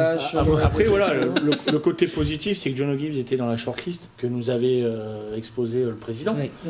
Voilà, parce qu'on savait, même si c'est sorti dans la presse, qu'il y avait cette shortlist, mais avec beaucoup d'entraîneurs qui ne pouvaient pas se libérer sur cette fin de saison malheureusement. Oui. Mais il faisait partie du quatuor, si j'intègre Xavier Sadourny dans les possibles choix de la shortlist au départ. Ouais. Après, Jean-Michel nous l'a jamais caché, mais il a fait appel à pas mal de personnes et il a vu pas mal de personnes. Oui, voilà, c'est ce qu'il nous avait dit son quand il était fonctionnement intervenu. Et ça, il nous l'a jamais caché. Ouais, parce qu'il est venu ici sur ce plateau et il nous avait dit exactement la même chose, qu'il avait quand même ouvert un gros panel de CV. Donc après, ce que je dis dans la presse, c'est forcément peut-être des échos, mais je veux dire, après voilà, c'est... Alors, du coup, il nous a aussi dit qu'il communiquait beaucoup avec ses joueurs et avec le staff, ce qui est vrai visiblement. Jean-Michel Jean-Michel. Oui, quand il y a eu l'annonce de Franck, forcément après il nous a contacté certains joueurs au téléphone pour qu'on discute une petite heure chacun avec lui pour avoir notre ressenti, voilà. Ouais, merci, parce que c'est notre ressenti, et après je pense que c'est quelqu'un qui fonctionne comme ça, par rapport peut-être à son poste qu'il avait à Michelin, et qui a besoin de ça, et puis c'est difficile, il est quand même arrivé, et sur un moment compliqué qui a été un peu précité par le départ d'Eric. D'Eric, le départ de Franck, le Covid. En fait, voilà, donc du coup, voilà, il a été, même si Eric avait commencé un peu à prendre un peu ce relais, il est arrivé quand même un peu précipitamment, mais il a fait plutôt les choses bien. Et je dis pas ça parce que c'est notre président, mais il a fait les choses bien. Non, je pense qu'on est tous un peu d'accord. Tous un peu d'accord. En tout cas, il a été honnête, il a été clair. Même ici, c'était une de ses premières interventions. Voilà, les objectifs, il les a fixés. Je pense qu'avec ce qu'il nous a dit, il a bien dû vous parler aussi pour vous les fixer aussi. Ah oui. Enfin voilà, j'ai pas l'impression que ce soit un président qui soit absent et qui ait tendance à plus parler dans la presse que je pense qu'il va plus souvent vous parler en réunion. Il est souvent là, il est souvent au bord du terrain et on a un échange avec lui, on a beaucoup d'échanges. Alors, comme tout à l'heure tu le disais que tu as été affecté vraiment par le départ par l'annonce du départ de Franck. Stéphane, alors j'ai mangé son nom, j'ai pas écrit son nom, j'ai juste écrit son prénom. Stéphane posait la question, est-ce que selon toi et peut-être juste pour ta personne, est-ce que ces annonces, ces transferts au milieu de saison, ça peut affecter un joueur, le club ou voire la saison? Ça peut perturber, Voilà. Est-ce que ça peut changer des choses? Oui, ça peut. Et c'est tout après un peu est tenu par la manière dont c'est fait en fait. Et Franck a toujours été, comment on peut dire, transparent avec nous et nous a jamais rien caché. Voilà, il a dit que oui, ça allait être annoncé dans la presse qu'il allait partir. Forcément qu'autour de ça il y aura peut-être du mouvement, je ne sais pas encore. Mais à partir de là en fait, on a beaucoup échangé et il a dit mais moi je vous lâcherai pas jusqu'à la fin. Et ça n'a pas été, il a pas voulu, il veut pas ça en fait. Le fait qu'il parte, c'est une décision personnelle. Du coup, voilà. Après, le fait de... Il fallait rebondir très vite dans les choses. Donc, plus vite c'était passé, mieux c'était. Plus vite c'était évacué. Voilà. Plus vite on aurait pu se projeter sur la suite de la saison. Ouais, et puis après... qu'on soit bien d'accord, ça... Qu'est-ce qu'il a fait? Je crois que tu peux JP, non, mais c'est un pote aussi. Jean-Pierre, j'ai pas d'ordre de recevoir à quelqu'un qui a la coupe de Wolverine. Chemise en jean. Donc il n'y a pas que moi qui vais charger à la fin de l'émission. Non, c'est un ami. Non, je le battrai à la pétanque. Alors on a vu Lucio, qui est un de mes collègues du rugby, qui dit que cette bonne fois. Oui, ça m'a fait rire. C'est son entraîneur à Beaumont. Je pense que c'est niveau salaire, il en demandait trop et c'est pour ça qu'on l'a pas pris. Après j'ai vu, alors c'était Antoine, aussi un collègue du rugby, qui demande si, moi j'ai pas entendu cette rumeur, mais il paraît que Jono d'ici 2 ans viendrait, que Brock James viendrait le rejoindre. Est-ce que vous en avez eu des échos ou pas du tout? Alors pour être totalement transparent avec nous, pour l'instant, il nous a juste été annoncé Jono. Et le président a été totalement transparent avec nous sur le fait que le staff qui l'accompagnerait n'était pas du tout fait pour l'instant. D'accord. Donc du coup, par rapport à ça... C'est un peu spéculé que de dire dans 2 ans, Brock James va arriver. Et puis il y a l'aspect... Là, ça concerne le président et puis les joueurs, mais il y a l'aspect financier, gestion des contrats... Et tout à l'heure, moi j'aimerais bien que Brock revienne. Non, mais il y a... Ouais, mais bon, Brock, c'est bien beau. Enfin, moi, Xavier Sadourny, je l'aime bien aussi. Tu vois. Non, mais après, je dis ça. Alors, mais j'ai le droit de dire des trucs de filles quand même. Mais toi, c'est que pour le beau gosse. Mais alors, la femme de Brock aussi est très belle. Oui, elle est très belle aussi. Tout à fait. On voit que tu aimes beaucoup Brock. Alors, par contre, on a vu que tu n'aimais pas du tout Mania. Les commentaires ont défilé. Oui, il y a quelqu'un qui a dit quelque chose contre moi. Non, il a dit, ou elle, je sais pas qui c'était. Tiens, on remarque qu'elle n'aime pas trop Olivier Mine. Ouais. Moi, je vous le dis quand j'aime pas les gens. Je vous dis aussi quand je les aime parce que je marche à l'affect. Après, oui. On est pareil. On dit pas qu'on n'aime pas Olivier Mine non plus. Oui, ça a été un super joueur, j'ai vu passer des commentaires. Mais ça n'a rien à voir avec. Évidemment, ça a été un super joueur. Ça n'a rien à voir avec. Moi, personnellement, j'avais pas envie de le voir comme entraîneur non plus. Ça a été un très bon joueur, mais moi, c'est sa mentalité et son caractère, je n'aimais pas du tout. Voilà. Alors, juste une toute petite parenthèse, si vous avez des questions qui concernent pas que le sujet Jono Gibbs, sur un peu tout, et notamment sur Paul, puisqu'on l'a ce soir, il faut en profiter. J'en ai vu une passer sur Paul qui s'adressait à Paul. C'était quoi? Que c'était un deuxième ligne moderne et est-ce qu'il continue à penser au bleu?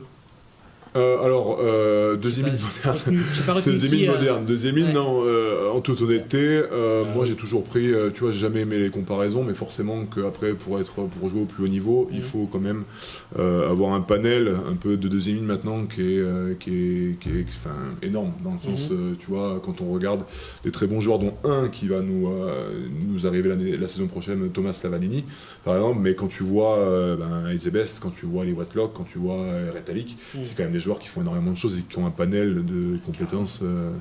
Voilà, ils peuvent tout faire. Donc du coup, moderne, je sais pas si c'est ce terme, mais poussé à s'améliorer au quotidien. J'essaye de faire ça. Et pour penser au bleu, je pense qu'il faut être honnête. Aujourd'hui, je fais pas partie du wagon, mais c'est pas pour autant que je lâcherai l'affaire. Parce que jouer pour sa nation, c'est quelque chose d'exceptionnel. Je l'ai fait. Et forcément, j'ai envie d'y retourner. Maintenant, à l'heure d'aujourd'hui, faut être honnête, je suis pas dans le wagon. Donc du coup, voilà. Mais c'est pas pour autant que je vais lâcher l'affaire et qu'on a bien vu que voilà, je vais continuer à travailler et que certains deuxième lignes, ça pouvait changer, que ça changeait suivant le sélectionneur, suivant tout ça. Donc du coup, il y a... Donc du coup, voilà. Et voilà. Mais à l'heure d'aujourd'hui, je suis pas dans le wagon. Tu vois, je serais copine avec Galtier, j'en toucherai 2 mots. Non, mais par contre, c'est vrai qu'avec la saison que tu fais, parce que tu as paru peut-être l'année dernière plus emprunté que tu l'es cette année, moi, à un moment donné, quand il y a eu les blessés en deuxième ligne, j'ai eu cet espoir, je ne sais pas si j'y ai cru, mais j'ai eu cet espoir qui te rappelle, parce que je trouvais justement que tu rentrais dans le wagon. Alors après, c'est vrai qu'ils tu sais, après, ils ont tendance aussi de vouloir viser la jeunesse pour tester derrière. Il y a une chose, et je trouve qu'il y a une bonne chose en équipe de France, c'est que Fabien Galtier s'appuie sur une structure d'équipe.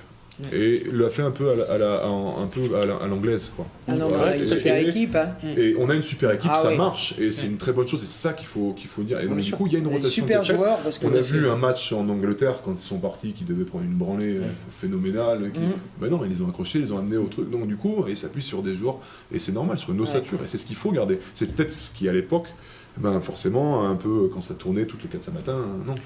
Mais ça fonctionnait pas. Après, pour aller aussi dans le sens, deuxième ligne, il faut aussi avoir de la bouteille. Enfin, quand on arrive sur le très haut niveau, il faut aussi avoir aussi un peu de bouteille, un peu de vécu. Tout de suite, tu prends notre deuxième ligne de l'équipe de France, c'est pas de genoux. Non, bien sûr. Et après, c'est plus facile de mettre des jeunes. Tu arrives aussi à cette maturité où tu as quand même. Je sais pas combien de matchs en H-Club, tu as des caps, voilà, tu arrives où on est sur ce poste-là où tu peux. Voilà, c'est bien d'avoir des Gérassi et consorts. Mais bon, pour parler de mon cas perso, il y a eu des bons moments plus compliqués, mais c'est ce qui fait aussi que ce niveau-là est dur en fait. Et puis moi, je suis totalement transparent par rapport à ça. Il y a eu des moments plus compliqués, mais après, ça n'empêche pas que voilà, c'est la maturité qui fait les années après année, l'affect aussi à côté qu'il y a. Il y a tout ça qui rentre en jeu, mais pour moi, je vais pas lâcher l'affaire. Et puis voilà. C'est bien. Alors, j'ouvre encore une petite parenthèse pour répondre à Alice, Antoine et je sais plus qui.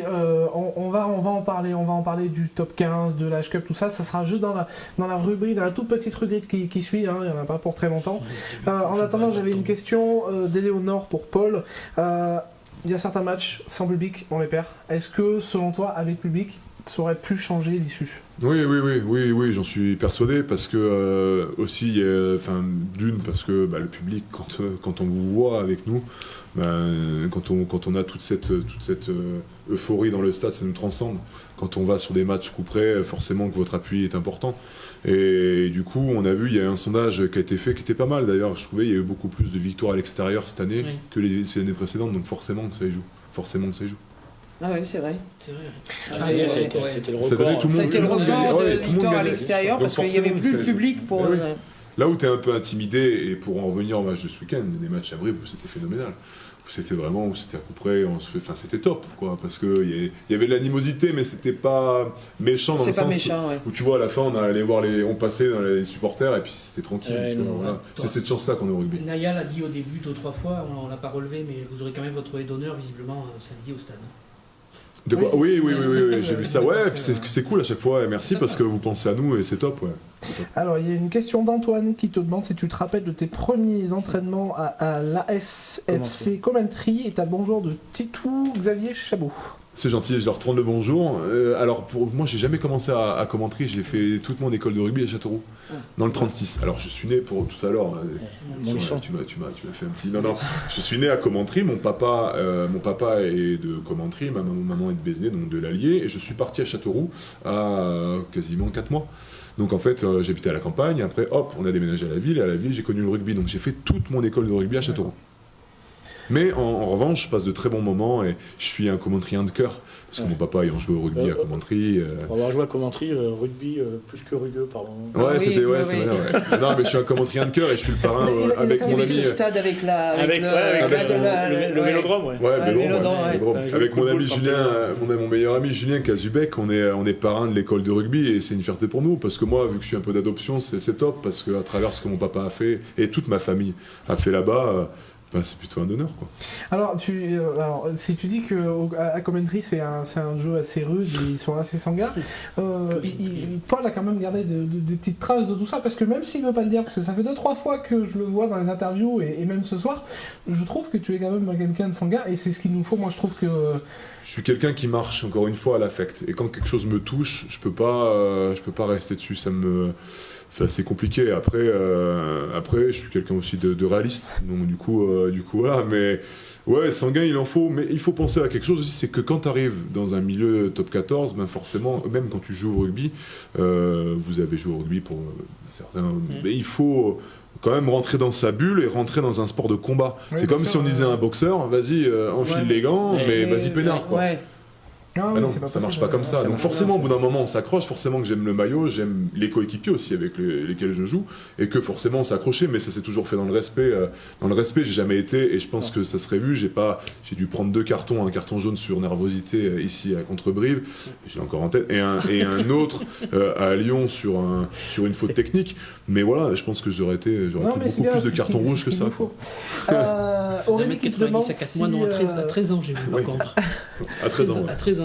À 13 ans, ouais, ça fait déjà 4 mois, peut-être pas, mais 13 ans. 13 ans, c'est déjà pas mal. Alors, Aurélie demande si tu penses que, une fois que tout ça finit, le Covid, tout ça, les cellules de protection, les protocoles sanitaires, est-ce que vous avez envie, et peut-être est-ce que vous aurez le droit d'être aussi proche des supporters que vous l'aviez été avant tout ce Covid? Parce que c'est vrai que pour nous, alors je vais parler pour ma paroisse, c'est vrai que je pense que tout le monde le sait sur le plateau ici, Paul c'est le parrain de mon association, des Morts du Jaune et Bleu. Et c'est vrai que c'est important pour nous cette proximité que tu as avec nous, et je pense que ça inquiète pas mal de supporters de savoir si le sportif fera comme avant, si bien sûr les règles sanitaires il y aura quelques temps. Ça sera, alors j'ai envie de dire oui parce que moi ça me manque tout ça et ça manque à pas mal de joueurs. J'ai envie de te répondre oui, mais après je sais pas. Oui, bien sûr. Oui. Parce que tu vois maintenant, moi je pense que le masque fera partie de nos vies. Je pense que pour les générations futures, ça fera partie de nos vies. On va devoir passer, qu'on soit pour ou contre, par la vaccination. Je pense. Oui, bien sûr. Oui, on en parlait tout à l'heure. Je pense au début, c'était compliqué. Maintenant, voilà, moi, je suis très content. Ma femme s'est faite vacciner, mes parents sont fait vacciner, donc je suis très content par rapport à ça, parce que quand on voit encore les salles de réanimation qui sont engorgées, comme tout, quand on voit les personnes qui sont parties. C'est affreux. Donc du coup, pour revenir sur ta question, Alexis, j'espère, mais je pense qu'il y aura des règles, malheureusement. Tu vois, toute cette communion, on se retrouve mal, mais il y aura des règles. Je pense, ouais. Parce qu'on peut pas avoir 20 cas d'un seul coup dans le club, tu vois. Oui, non, bien sûr, ce qui est tout à fait logique. Bon, on verra. Je savais pas que Jean-Claude Ruteau, c'était...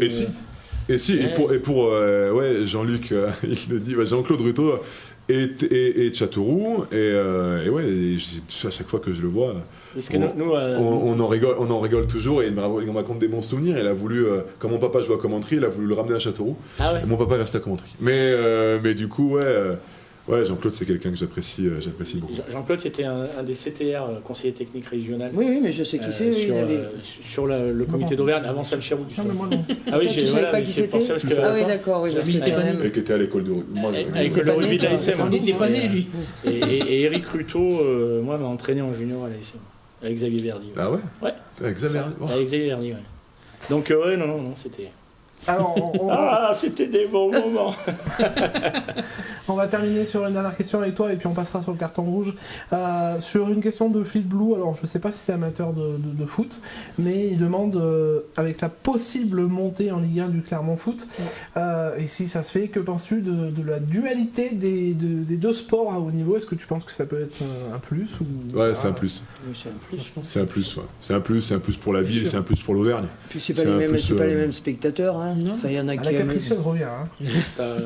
Alors pour lever le voile, après on reviendra sur le foot. sur le football parce que cette question-là, la capricieuse est dans le Berry, il y a des brebis, donc il y a du lait de chèvre, il y a tout ça et tout, et c'est très bon. Et donc du coup ils en ont décidé d'en faire un alcool qui s'appelle la capricieuse. Et c'est un copain à moi, Alex Risotto, qui l'a faite. Il fait aussi de la vodka, tout ça et tout, mais il s'est lancé dans ce business. Et effectivement, un jour, je leur ai ramené une bouteille de capricieuse qui est en fait une liqueur de brebis. Et qui est très forte de goût en fait. Apparemment, C'est de la chèvre. Donc ça ouais. vaccine aussi, ça vaccine, ça fait tout. mais il me semble que, parce que je lui ai écrit après à Alex, et donc du coup il m'a dit que celle à la châtaigne était meilleure. Mais l'original, j'en fais la pub parce qu'il faut achetez-en. mais on va en acheter. Enfin, ceci je vous en dit, ramènerai une bouteille. Mais, ouais, voilà, mais du déjà coup, t'aurais dû faire ça. c'est un peu fort. On aider les entrepreneurs, donc on lui achètera quand Alors même. après, moi, j'aime pas de chèvre, donc. Ouais. Mais Tu prendras la châtaigne, toi. j'ai pas mal Ouais, de la copains, châtaigne. notamment avec Vincent et Seb et Thomas Domingo, qui ont le devant en centre-ville, le restaurant, mais ils veulent pas en mettre à la carte. Mais je leur dis, par exemple, avec ça, ils montent de gras, donc tu vois, ça rentrerait vraiment limite l'étoile, si tu veux. Mais non, ça... T'as eu un coucou de ta femme aussi, Justine. Ah, j'embrasse. Bisous, mon amour, j'arrive pour manger. On sait pas il est quand, quelle heure mais- 20h18, ouais. Après, À c'est 22h. parce que vous êtes plusieurs joueurs à être en couple avec des filles qui travaillent dans le milieu médical. Donc Oui. tu parlais Oui. du Covid et c'est Ouais. vrai que voilà. Ouais, alors ma femme est infirmière de bloc opératoire, donc elle dans le privé, elle est un peu moins touchée par le Covid, elle en subit un peu les conséquences, donc elle a pu être vaccinée, ça c'est une très bonne chose. Et du coup après la femme aussi d'Étienne Falgou, Étienne elle par contre a été, et puis on a aussi Mathilde qui est chez nous et qui était dans le service. Dans le service réa, donc forcément. Ouais, donc, Et on a vu, genre hein, du, Covid, elle l'a vu elle aussi, a dit- ouais. elle avait dit Comme que quoi, la Et elle a était mis j'ai faim. vaccinée aussi. Ouais, Comme quoi, Justine, j'ai faim. Ça va arriver. Promis, Justine, on va te le libérer. Ouais, non, prends-le le temps comme ça. On mange une salade ce soir. Prépare la salade, mon amour. Donc du coup, alors pour le foot, tu disais que pour Ouais, toi, pardon. c'était une... C'est une très bonne chose pour l'Auvergne. C'est une très bonne chose pour l'Auvergne. C'est une très bonne chose pour nous. Et la dernière fois, on en parlait avec Wesley Fofana. Je rêverais qu'on puisse faire tu sais, je sais pas si vous l'avez vu, Toulon là, ils l'ont fait. Ça pourrait être une belle fête après le Si, Covid. avec Marseille. Avec Marseille, ils Ouais. avaient fait un truc. un foot oui, rugby, ça serait euh, cool, si on pourrait Ouais. imaginer mi-temps ça foot, quand même. mi-temps Mi-temps rugby. rugby, oui. On pourrait Ouais, imaginer c'est ça, pas je sais ça. pas, ça serait drôle, on pourrait, Ouais, en post-Covid, faire un truc Ouais, comme ouais, ça et c'est- Non, mais rigoler c'est sûr, pour ça avoir des serait. bières. C'est vrai. Et donc du coup c'est une bonne chose pour l'Auvergne et surtout après sûrement peut-être qu'ils pourront jouer au Michelin. Peut-être aussi, donc ça pourrait être drôle aussi de voir les Michelin Mais avec des cages de foot. Ils avaient joué, hein. Le CFC de Clermont Foot avait D'accord. joué Au stade. au stade. D'accord, ok. D'ailleurs, ils nous avaient mis à l'époque des grands pour les grillages. supporters de rugby parce qu'on avait été obligé d'avoir les grilles. Ah, On ouais. avait les grilles comme les. Ouais, oui, alors ça, c'était pas. Et à l'époque, voilà, Moi, les ce qui me rugby, dérangerait ils n'enlevaient juste- pas les grilles pour chaque match. Alors, il y ça avait râlait, encore. C'était pas le Mais stade t'imagines, tu peux maintenant, pas, il y parce avait que- les populaires au fond. C'est ça. Il y avait ouais, ouais. Moi, ce qui me dérangerait juste, si le Clermont Foot vient à jouer au stade Marcel Michelin, ça me dérange pas du tout, sauf sur un truc, c'est que par contre, on nous laisse la bière avec alcool. Hein. Parce que je veux pas aller dans le. Oui, je bois plus. Je bois plus, mais c'est pour mes collègues. C'est pour un ami. C'est vrai que c'est un peu rageant d'aller dans des stades de foot, on l'a vécu pour des phases finales, notamment je me rappelle Saint-Etienne, on est allé à Marseille, même au Stade de France, où c'est des bières qui sont vraiment sans goût. Alors déjà que la bière au stade, elle n'est pas Mais vraiment... quand il y a eu encore, c'est du la stade, finale du top 14 au Camp Nou, moi j'étais. Ouais, j'y étais Je aussi. sais pas, moi j'étais trop Et énervé. ben à l'intérieur du stade, il y avait que de la bière sans alcool. On a Non, lutté. non, c'était de la Cronenbourg. Et Non, c'est que t'étais non, pas non. au bon endroit. Ouais, Non, t'étais mais, là, tu connais pas les bons plans, toi. Donc, Bon. Et en plus, Non, mais moi je m'en fous, je l'ai pris dehors. ce qui moi. était rigolo, c'est que le champ le plus fort au Camp Nou cette année-là, parce que c'était Racing Toulon, Oui. et il y avait plus de Montferrandais que Toulon, donc on entendait beaucoup plus. Ah, mais moi ici, j'avais un ici, maillot c'est de l'ASM. Montferrand. Hein. Montferrand, ouais. Ouais, oui. c'était dommage. Bon, c'était raté. Bon, enfin, en toutes les cas de cause, nous, on est un peu tous d'accord avec la montée en Ligue 1 du Clermont Foot. C'est vrai que ça, et puis ça ferait une autre visibilité, Saint-Étienne, OL, Clermont Foot, Ouais, c'est dingue. pour la région en foot. région. Ça fait quand Ouais, même ça fait des du petits pas derniers loin journaux. là. Hein. Et le Loup, Brive, ASM en rugby. Ouais. Non, ça ferait des beaux matchs. C'est quand même sympa.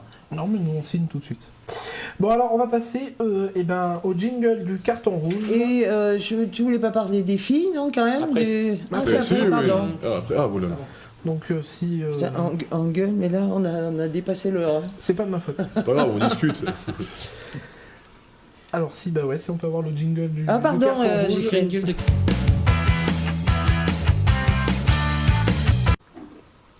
Alors, un carton rouge que Greg avait dit et que t'as eu le nez fin puisque Visiblement, on s'en a parlé toute la soirée de ce fameux projet de top 15. Donc j'ai vu pas mal de mécontentement. J'ai vu Antoine qui disait que ça allait un peu le dégoûter parce que déjà c'était compliqué en top 14. Et puis tu avais aussi la fameuse H-Cup avec un peu plus de soleil. C'était la double là, moi. Alors ça fait 2 fois que je râle après la Ligue parce que notre ami Bouscatel a été élu et la dernière fois j'avais mis carton rouge sur le fait qu'on pouvait recruter en avril des jokers médicaux ou autres joueurs. Je trouvais ça inadmissible, sachant qu'il y avait des enjeux pour la fin de championnat, bien qu'un 10 pourrait nous faire du bien. Mais là voilà, il y a ce projet de Super 15 que je trouve dangereux, pareil, parce que je trouve que ça change la donne. À titre d'exemple, si le projet devait se faire d'ici la fin de saison, un club comme Agen est en train de se faire dépouiller de ses joueurs. Puisqu'ils travaillent en vue de la Pro D2. Oui. Et là, à tout moment, on leur ferait faire un barrage au risque de rester en top 14 l'année prochaine. Mais alors, quel intérêt à partir du moment où ton effectif n'est plus du tout... tu t'es fait piquer tous tes joueurs. Tu n'as plus tes joueurs, donc voilà, pour faire une saison blanche.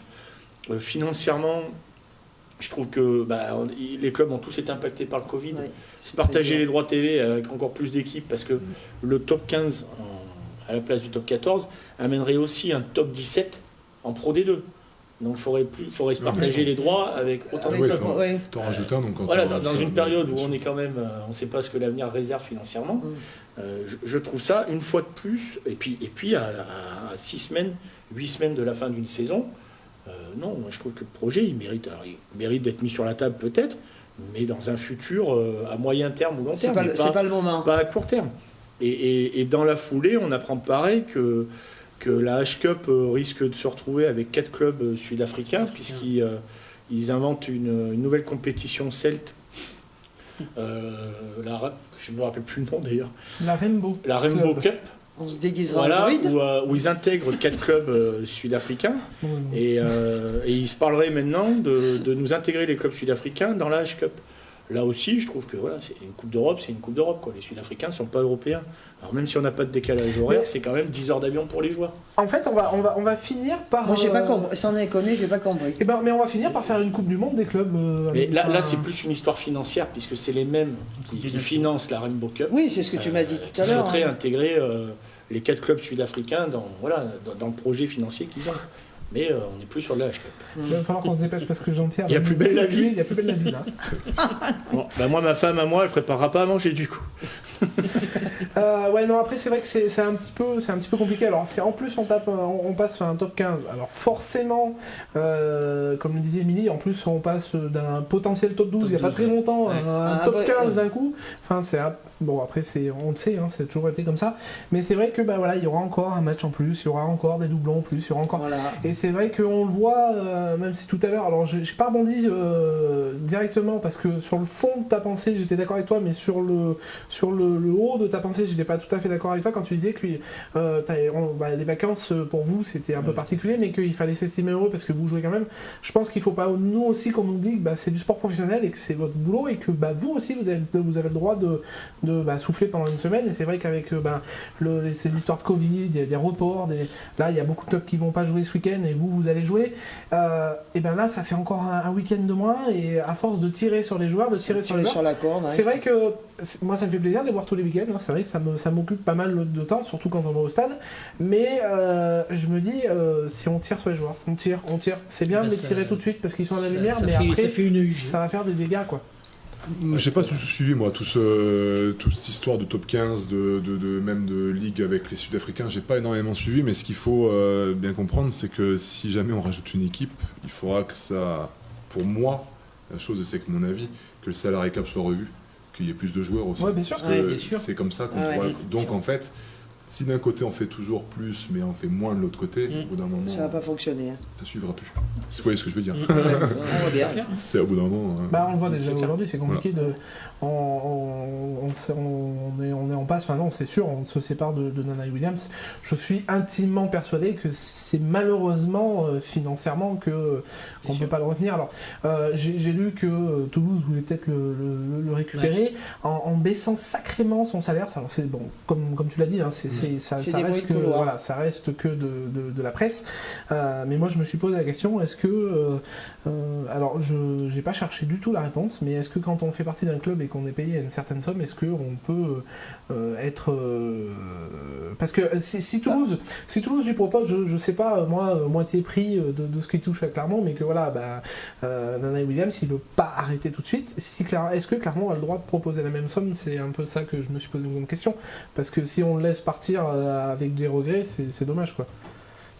Pour moi, aujourd'hui, c'est que financier, cette raison, et on le voit, on est bloqué sur tout, en fait. Et on l'a vu avec Jono Gibbs, si ça a été long, l'annonce, tout ça, c'est encore une question financière, et c'est vrai que si demain on rajoute encore des compétitions, des machins, des ci, des là, je sais pas comment on va faire. Hein. Ouais. S'il faut qu'on retourne sur le terrain, on est mal. Hein. Après, c'est peut-être pas que financier, il y a aussi la stratégie, tu sais. Cotter avait tendance à le dire, où il cherchait à avoir ce changement à hauteur d'un tiers de cyclique. Oui. Et puis Nanae Williams, on l'a vu avec Yoann Huget malheureusement, et puis c'est dommage pour sa fin de carrière, mais il arrive à un âge où s'il se pète, c'est fini. Oui. Et quand tu es manager ou directeur sportif, tu peux pas prendre en compte que la qualité du joueur, malheureusement. Tu es obligé de prendre en compte combien il coûte et les conséquences si ça arrive. Et je pense qu'on l'avait vu avec Touyava. Touyava, quand il est parti à Toulon, il était monstrueux sur le terrain. Mais 33 balais, tu te mets à la place d'un directeur sportif, tu te dis, UG cette année, voilà, c'est ça. Médard l'a très clairement dit d'ailleurs en saluant son pote de Toulouse. Il dit, on vit avec cette épée Damoclès, et c'est vrai que quand on arrive à un certain âge, on a peur de cette blessure. Parce que ça signifie la fin de ta carrière, quoi. Ouais. Et tu as l'enjeu financier, effectivement. Voilà. C'est vrai que Tifosi dit, et je l'avais pas pris du tout en compte, ça, il est pas gif, et Toulouse, avec le nombre, parce que bon, il y a encore des histoires financières, encore une fois, si au bout de tant de joueurs qui sont recrutés en équipe de France, il y a une prime qui tombe pour le club, et c'est vrai qu'ils peuvent recruter Nanae Williams, qui n'est pas gif, malheureusement. Donc on devient, c'est compliqué. Hein. Mais c'est de la stratégie. C'est de la stratégie, quoi. C'est une entreprise, hein, ce sont des entreprises, donc... Mais bon, comme le dit Aurélie, et comme tu le dis depuis plusieurs émissions, c'est compliqué, parce qu'il y a le côté financier avec le salary cap, le côté GIF avec le nombre de Français, de la formation française, et il y a aussi, quand tu es joueur de l'équipe de France, tu n'as pas le droit de jouer tant de matchs. Plus oui. Faut avoir une tranche comme ça, pour tout comprendre. L'équation n'est pas facile à résoudre. C'est vrai que c'est compliqué, donc voilà, on voulait revenir là-dessus, on est tous d'accord, ou presque, que c'est une belle bêtise. Après, pour faire la petite parenthèse sur Yoann Huget, on l'aime, on l'aime pas, on l'a aimé, on l'a pas aimé. Moi je trouve que j'étais hyper triste pour lui quand même l'autre jour.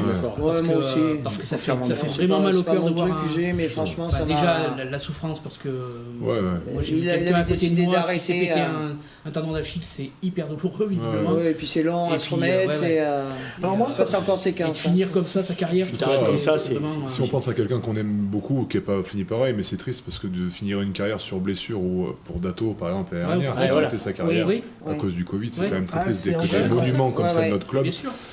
Et cette année, on va encore avoir plein de départs qu'on va pas pouvoir fêter, quoi. On en a parlé avec Éléonore dans des commentaires dans la semaine. Il y a encore plein de départs qu'on va pas pouvoir fêter, et ça c'est ce que j'allais dire, c'est surtout je pense ça, autant pour les gens du club que pour les supporters d'ailleurs. Mais bon, ça sera moins triste cette année parce qu'on a plus préparé, et voilà, on a le temps quand même de l'année dernière. On a quand même le temps de moi dimanche, je voulais pas le dire, mais on va le dire. Dimanche, il y aura une banderole dans le stade avec mon club qu'on va faire avec les Mordus. Donc c'est vrai qu'on a cette possibilité là, même pour le dernier match, même si on n'est pas là, on peut leur montrer. Dato, on savait pas du tout, ça a été normal, et c'est triste. Et pour revenir à Yoann, moi c'est quelqu'un, je suis un peu comme Coco, quand j'aime pas, ça se voit, et je le dis, c'est quelqu'un que je n'apprécie pas outre mesure, et sur le moment quand on me l'a dit, je dis c'est triste pour lui, mais c'est dommage. Mais par contre, ce qui m'a fait de la peine, c'est sa vidéo qu'il a mis sur ses réseaux sociaux, et on voit vraiment qu'il est affecté de terminer comme ça. Il peut pas finir la saison, Toulouse est premier, on aime ou on n'aime pas. Il avait décidé de finir sa carrière cette année, donc on n'aime pas, mais tu peux que saluer un mec qui a 65 sélections en équipe de France. Oui, je sais bien. Bien sûr, et je ne sais combien de phases finales. Et on peut saluer David aussi, Barrier, qui est là. Salut David. Après voilà, donc oui, Aurélie, voilà, y aura-t-il quelque chose fait pour les anciens qu'on n'a pas pu saluer? Pour le moment, on sait même pas si un jour on pourra retourner au stade avant la fin de cette saison. Moi je pense que non, mais quand est-ce qu'on va pouvoir y retourner? S'il y aura les masques, s'il n'y aura pas les masques, est-ce qu'on sera 1000? Est-ce qu'on sera 5000, 10 000, 20 000? On sait pas. Donc, 20 000 ça passe pas, Marcel. 19 800 quelqu'un, donc on les mettra les uns sur les autres. Et puis si on compte les femmes enceintes, elles sont doubles, on devrait arriver à 20 000. Donc alors, N'importe quoi. Et il fallait que C'était un mot que tu devais dire, non? En parlant des femmes, on va en parler. En parlant des femmes, on va peut-être en parler un peu quand même. Tu voulais en parler, Greg, c'est vrai que tu Oui, nous avais dit parce que j'ai passé un week-end rugby. Ça s'est joué à peu de choses. Et j'ai regardé les filles en replay aussi. J'ai été épaté. Alors, il y a eu la défaite, mais ça faisait longtemps que j'avais pas eu un match où ça avait tapé aussi violemment. Ça a été un sacré match comme jamais. Haut niveau. Ah, du haut niveau. Vraiment, là, cette fois, je pense qu'on a passé un palier. Alors, il y avait 0-0 à la mi-temps. J'avais déjà dit tout le bien que je pensais du rugby féminin et de l'ASM en particulier, du travail de Sam et de Annick en équipe de France.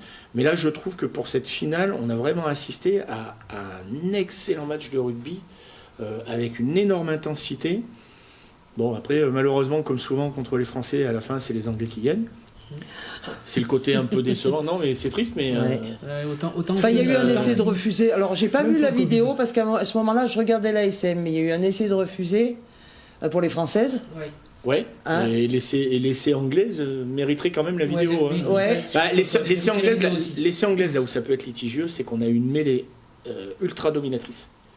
Et que sur l'essai de la 8 anglaise, se font enfoncer comme c'est pas possible. Ouais. Et je ne comprends pas que l'arbitre ne siffle pas pénalité pour la France, et à l'arrivée, c'est la 8 qui part et qui va s'emboutir. C'est une Écossaise qui a arbitré. C'est une Écossaise, ouais. Mais par contre, je tenais à tirer mon chapeau d'abord à Sam Cherouk et à Annick Hérault, parce que c'est quand même des Clermontois. Il y a un autre Auvergnat qui est Stéphane. C'est le copain de Karine Faure qui a entraîné les filles de la Plaine. Ah oui. Il était à Ussel, lui. Oui, mais il est un préparateur physique. Enfin, il est dans le staff aussi avec Annick et donc Sam. trois Auvergnats. Ouais. Non, mais vraiment, moi je leur tire mon chapeau parce que déjà que c'est agréable à avoir joué, mais là en plus on a eu vraiment l'intensité. Ah mais c'était énorme. C'était énorme. Et moi quand j'ai vu d'ailleurs les Françaises marquent en premier, donc l'essai refusé. Oui. Et moi, j'ai pas compris pourquoi. Je me dis, tiens, mais il y a toujours 0-0, parce que de temps en temps, on zappait sur l'autre, si tu veux, l'autre match. Et puis, c'est reparti, mi-temps, 0-0. Et puis, ça reste, c'est ce qu'on disait sur le rugby féminin tout de suite, il n'y a pas ces temps morts qu'il y a dans les russes. C'est un mix entre le 7 et le 15. Parce que c'est un jeu ouvert. C'est un jeu ouvert et ça joue, ça écarte tout de suite. Ça joue beaucoup, Voilà, donc bravo aux filles, elles font un dernier match. Et puis bravo à nos Auvergnats. L'équipe de France fait un test match contre les Anglaises ce week-end. Je pense que d'ailleurs Caroline Thomas devrait certainement intégrer, parce qu'elle était dans le groupe, mais elle n'était pas sur la feuille. Il y a quelques bonnes joueuses. Caroline Thomas qu'on va retrouver sur nos plateaux. Qu'on retrouvera sur nos plateaux d'ici peu. Et il y a l'ASM qui reprend ses phases finales le 5 mai avec la réception de Bayonne, si je me trompe. C'est ça. Oui, voilà. C'est ça. Et alors en partant sur la SM, il y a des espoirs qui ont gagné ce week-end. Et les espoirs, pareil, victoire 37-34. Match un peu bizarre parce que ultra domination de nos espoirs qui terminait à la mi-temps sur un 34 à 3 ou 34 à 5, je sais plus, où Grenoble ne voit pas le jour du tout. Grenoble qui est juste derrière l'ASM maintenant, qui est troisième, qui venait chercher leur possible qualif aussi. Et la deuxième mi-temps a été, il faisait un Facebook, les espoirs, parce que ça se joue à huis clos aussi. La deuxième mi-temps a été laborieuse, et à tel point qu'ils se sont fait contrer, ils prennent 2 essais grenoblois qui revient dans le match. Et ça se joue sur une pénalité d'écart. Donc je pense que là, ils se sont fait peur. Alors après, ça, au vu du discours de Cyril Chériel, l'entraîneur des 3/4, en fin de match, je pense que ça leur servira de leçon pour la suite. Mais le côté positif, c'est que les 4 points leur permet d'être quasiment qualifiés pour les demi.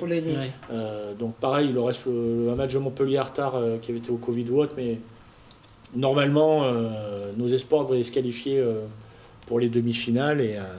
Et C'est voilà, une et bonne pareil, chose. après il restera 2 matchs, demi-finale, finale, donc voilà. Donc on va leur souhaiter le meilleur. Et tu veux terminer par Aurillac. Et je vais terminer par Aurillac parce que vendredi soir j'ai regardé Aurillac aussi. T'as j'ai bouffé la télé. Hein. Ouais, quand j'ai dit que j'ai regardé le rugby, j'ai regardé du rugby. Et parce que c'était à Biarritz. Et match à enjeu des deux côtés, parce que Biarritz devait gagner absolument pour chercher la qualif, et Aurillac pour se sauver, parce que derrière ça pousse entre Valence-Roman et Soyons-Angoulême. Donc Aurillac n'est pas encore sauvé. Et malheureusement, Aurillac revient de Biarritz avec le bonus défensif, ce qui est un moindre mal, mais eux pareil, ils ont sorti, alors un peu à l'image de nos françaises féminines, ils ont sorti un énorme match où ils ont vraiment bouffé les Biarros devant, ils les ont étouffés, hein, et Biarritz fait partie quand même des grosses écuries. Donc ça faisait longtemps qu'Aurillac n'avait pas fait un aussi gros match de la saison. Ils auraient mérité de gagner. Bon après, il n'y a pas eu d'erreur d'arbitrage ou autre, hein, le match n'est pas volé, hein. Biarritz mérite sa victoire. Mais effectivement. Oui, s'ils auraient gagné, ils avaient gagné. Mais par contre, si Aurillac revenait avec les 4 points, c'était pas du tout volé. C'était pas volé non plus, quoi. Et pas vu en donc, entier, mais j'en ai eu une bonne partie. pour le rugby auvergnat, ça paraît de bon augure parce que si Aurillac arrive à garder cette continuité, je leur souhaite de se sauver parce que même pour notre formation, et les échanges qu'il peut y avoir entre les deux clubs, c'est important d'avoir un club comme Aurillac en Pro D2. Donc non, week-end de rugby, qui n'a pas servi au club qu'on supporte. C'est vrai. À part les espoirs, et encore ils sont pas passés dans les correctionnels. Mais par contre, on a vu du beau rugby tout le week-end. Donc voilà. En période de Covid, ça fait pas de mal non plus. C'est clair. Et bien, on va terminer sur ça. Je vous remercie d'être tous là. Paul, merci d'être venu. Merci à vous de l'invitation, c'était vraiment cool. Ça nous fait plaisir, tu reviens quand tu veux. Merci à tous ceux qui ont participé à l'émission. Encore une fois, on a nos fans qui reviennent tout le temps. On a des nouvelles têtes à chaque mardi et ça fait plaisir à voir. N'hésitez pas à regarder, comme on l'a dit tout à l'heure, donc on replay sur YouTube, Twitter, Spotify, Facebook, en fait on est vraiment partout, de partager également l'émission, la page les coulisses du rugby auvergnat, et puis on se dit dans 15 jours. Et soyez cool sur cette page. Détendez-vous, c'est rugby et on n'est que amateurs. Attends, on va faire la photo, Paul. Et bien merci à tous et puis bonne soirée et à bonne soirée, on compte sur vous pour atteindre les 2000. Au revoir. Au revoir à tous. Ciao.